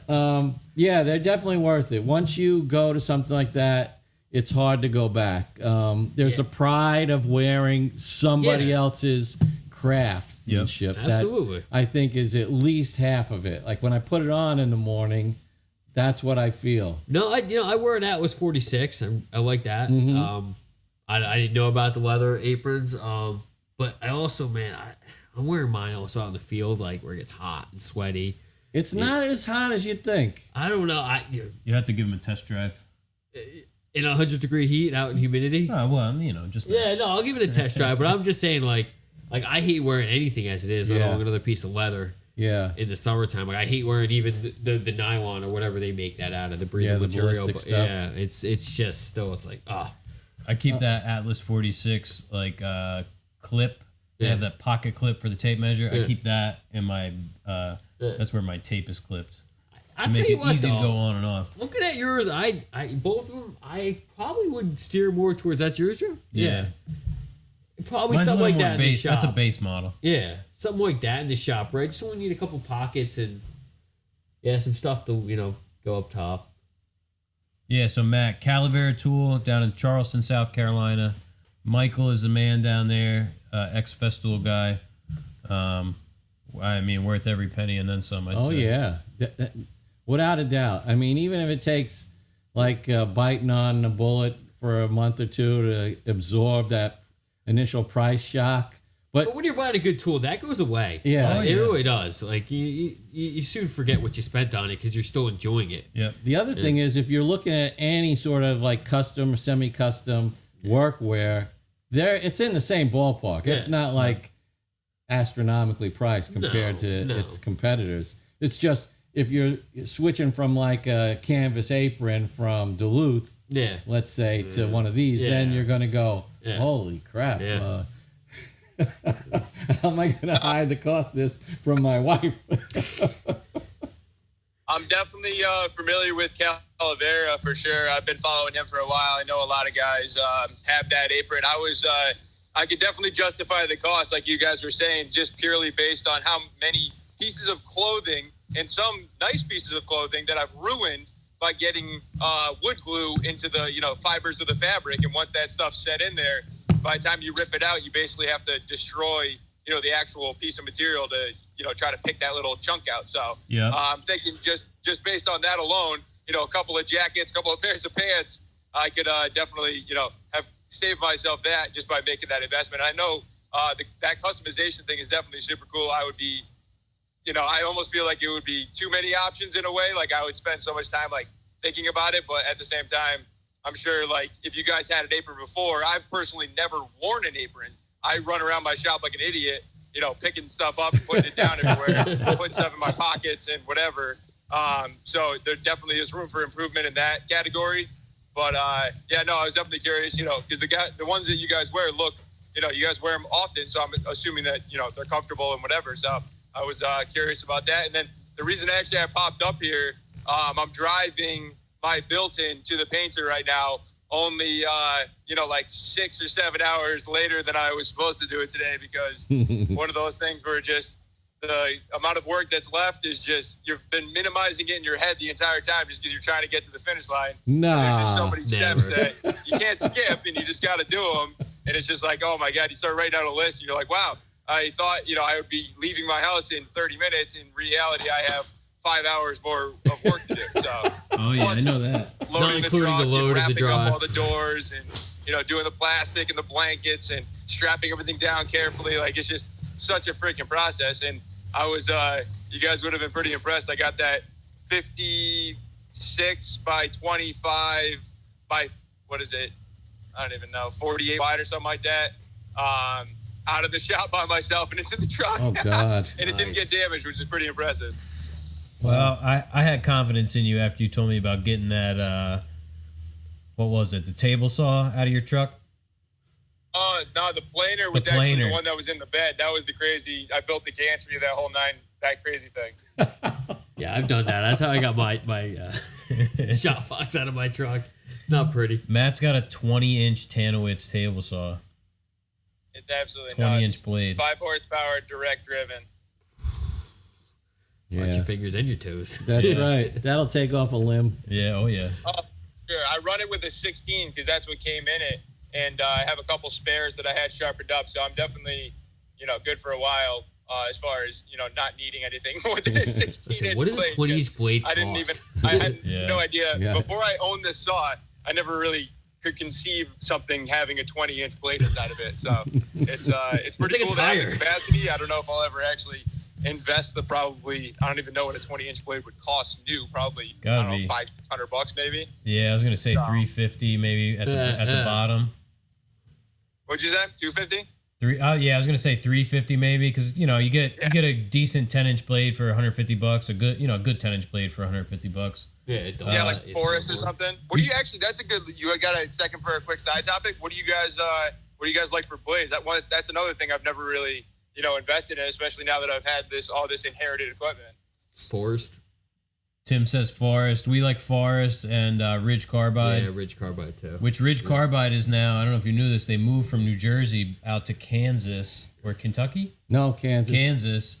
And they own Everlast saw or Everbuilt saw, and they used to build the blades for Ridge Carbide. Okay. So he bought it from the guy up there in Linden. And they make custom blades, Matt, so you could hit them up and they'll give you a price on a 20-inch I blade. used to find him at the woodworking shows. He was there, man. Yeah. He was always, yeah. Yeah, it's funny because the guy in Kansas made the blades the whole time and maintained the blades the whole time. And he said, "Oh hell, I'm gonna buy." He said the guy at Ridge Carbide was kind of just like the business was dwindling a little bit. It was all like local sharpening, and so he just really moved the whole operation. We sent our blades out, and we didn't get them back for like 6 weeks. Yeah, I heard the were saga. I was like, "What the hell?" Yeah, and then the thought it was owner a calls joke. me. The owner calls me, Paul. He's a really nice guy. Yeah. So he's the guy that owns the company. No, you're not gonna send my blade back. The same tooth they fixed fell off again. That sucks. Yeah. Price you pay. I was like, Come on. Yeah. It was another one, yeah, but not the same one. Yeah. I've So, had yeah, good Matt. luck with Forrest. I like them. Yeah. Yeah, I'd hit either one of those companies up, Matt. They may be able to make you a custom. I know Everbuilt will make you a custom blade. Yeah, I'll definitely check it out when the need arises. But honestly, these ones that I have with the the new edges that this guy put on them, I seem to be good for. Yeah, that's going to save you some dough. Oh, almost looks like a little piece of copper almost behind the carbide tooth. Oh yeah, Oh, yeah, yeah. like an anti-vibration. We backtrack 30 seconds because somebody called me and it cut you off. Oh, I don't even know. Was I even talking 30 seconds ago? Well, no, you said you got the stuff with the new teeth from the guy, and then we picked up where you said copper. Oh yeah, no, I believe I should be okay for a while because I have a couple of freshly sharpened blades, all that appear to be done right. I mean, I paid, trying to think, maybe $40 a blade or something like that to have them kind of completely reworked because some of them were I think I had 3 and 2 of them were in pretty bad shape, so they needed a good. I'm pretty sure they did almost all the teeth on them. That's a good price. Yeah. Wow. We pay Yeah. I think $1 a tooth. No, 50 cents a tooth to have them sharpened. Yeah, something like that. Oh wow, Depending on how many you that, send. actually, Just sharpened though. is that bad or no? I'm trying to think. I'm trying to do fast math. Well, we use 40 tooth blades, so it's $20 to have it sharpened, but just sharpened, no repair, no anything like that. I got you. Yeah, no, this guy is called. It's actually a pretty crazy place. I initially reached out to him because I wanted to make a custom shaper cutter for me, like an insert for one of my heads, and he ended up kind of turning me down on that front. But I was like, "Oh, you guys are Specialty Saw," was the name of the company. I was like, "What do you guys do?" He's like, "Oh, we make all sorts of circular saw blades." I was like, "Interesting." He's like, "Yeah, like 3 feet, 4 feet, 5." I was like, "What?" God, He's like, damn. "Yeah, we sell blades that you get used one time underwater radioactive demolition saws." I was like, "How the hell do you find yourself in that specific of a niche?" But that's pretty damn cool. It's right in my town. Nice. Wow. I never even knew that existed. Yeah. So did you ever get your molder head made? Unfortunately not. I ended up buying a field.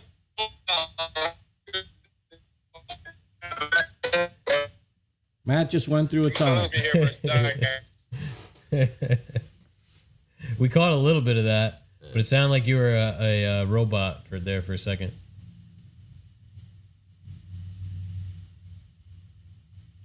I think we may have I lost think Matt. we lost Yeah. Matt. Well, I looked at here to the bottom of our page, and I cut off some of it, some of the closing remarks that we make, but usually now we get into thoughts on beer of the week. Yeah, yeah. I know it's one of my tried and true. Love it. What do you guys think? It was good. Yeah, it's very nice. Yeah, I like these kind of dry sort of IPAs. Yeah, a little fruity. Yeah. Yeah. Yeah, that's what I thought. Yeah. It had sort of like a fruitiness in the aftertaste that was pleasant, Yeah. Breaker. crisp, easy to drink. Yeah. I got a variety pack actually here from Chuck for you guys to sample. I'm gonna leave Oh, with you thank guys. you. So Yeah, we could maybe we'll split one on the because we do a after show too. yeah. Yeah, tasted good going down in no, it's a whole bunch here. our Craftsman podcast glass. So yeah, we're a little discombobulated because we don't have our notes in front of us. So We don't need notes. yeah. Oh, we need no. No, yeah, we need them. So yeah, if you want a glass, find it on our website, GreeneStreetJoinery.com. If you want to help support the podcast, you can join our Patreon. We're going to give a shout out to our gold tier patrons right now. We got David Murphy, Manny Sirianni, Dustin Fayer, Adam Pothast, and David Shoemaker. Thanks for the book, David. The Book of Shaker Furniture, is that what it's called? Yeah, the Book of Shaker Furniture by John Cassay. Yeah, really cool book. Yeah, check it out. Yeah, we'll have links in the description to Tim's page, to Lindsay's YouTube channel. Check her out. To the beer of the week, to the tool of the week, all that good stuff. So And Tim's work. yep, Yeah, I'll post up some stuff tomorrow about some of the stuff we talked about today. That'd be cool. Cool. So, yeah, Those appreciate everybody doors. listening. Yeah, doors, some Hampton Court project. Yeah. Yeah. We'd like to see some glamour shots of you hanging off of a building, like, you know. Yeah. Yes. It's funny. It's something you don't ever see while you're taking pictures. You know, the guys you see pictures of themselves are the ones you should worry about, because they're literally having somebody take pictures of themselves. Yep. It's like, no, it's not what it's about. No. All right, get us some curls coming off. Of, Yeah, some curls. I got some curls for you. Don't worry. Want to thank all you down there in the clubhouse room. Great chatting with you guys all the time. Thanks for tuning in. I hope you like the podcast. If it's your first time listening, we'll see you here next week. If you want to listen to yourself, if you were on the podcast, you can find us on Spotify, Apple Podcast, YouTube, Stitcher, all those good podcast spots. Clubhouse is invite only still right now? Yeah, it's only iOS devices, and I guess iPhone only, not like even like an iPad maybe. But yeah, iOS and invite only. So we have some invites if you need one. Hit me up. I'll try and get you one. Oh, she's a doormat. Piper says goodbye. Yeah. We appreciate it, guys. Love you all. We'll catch you next week. Take care. Take care. Thanks.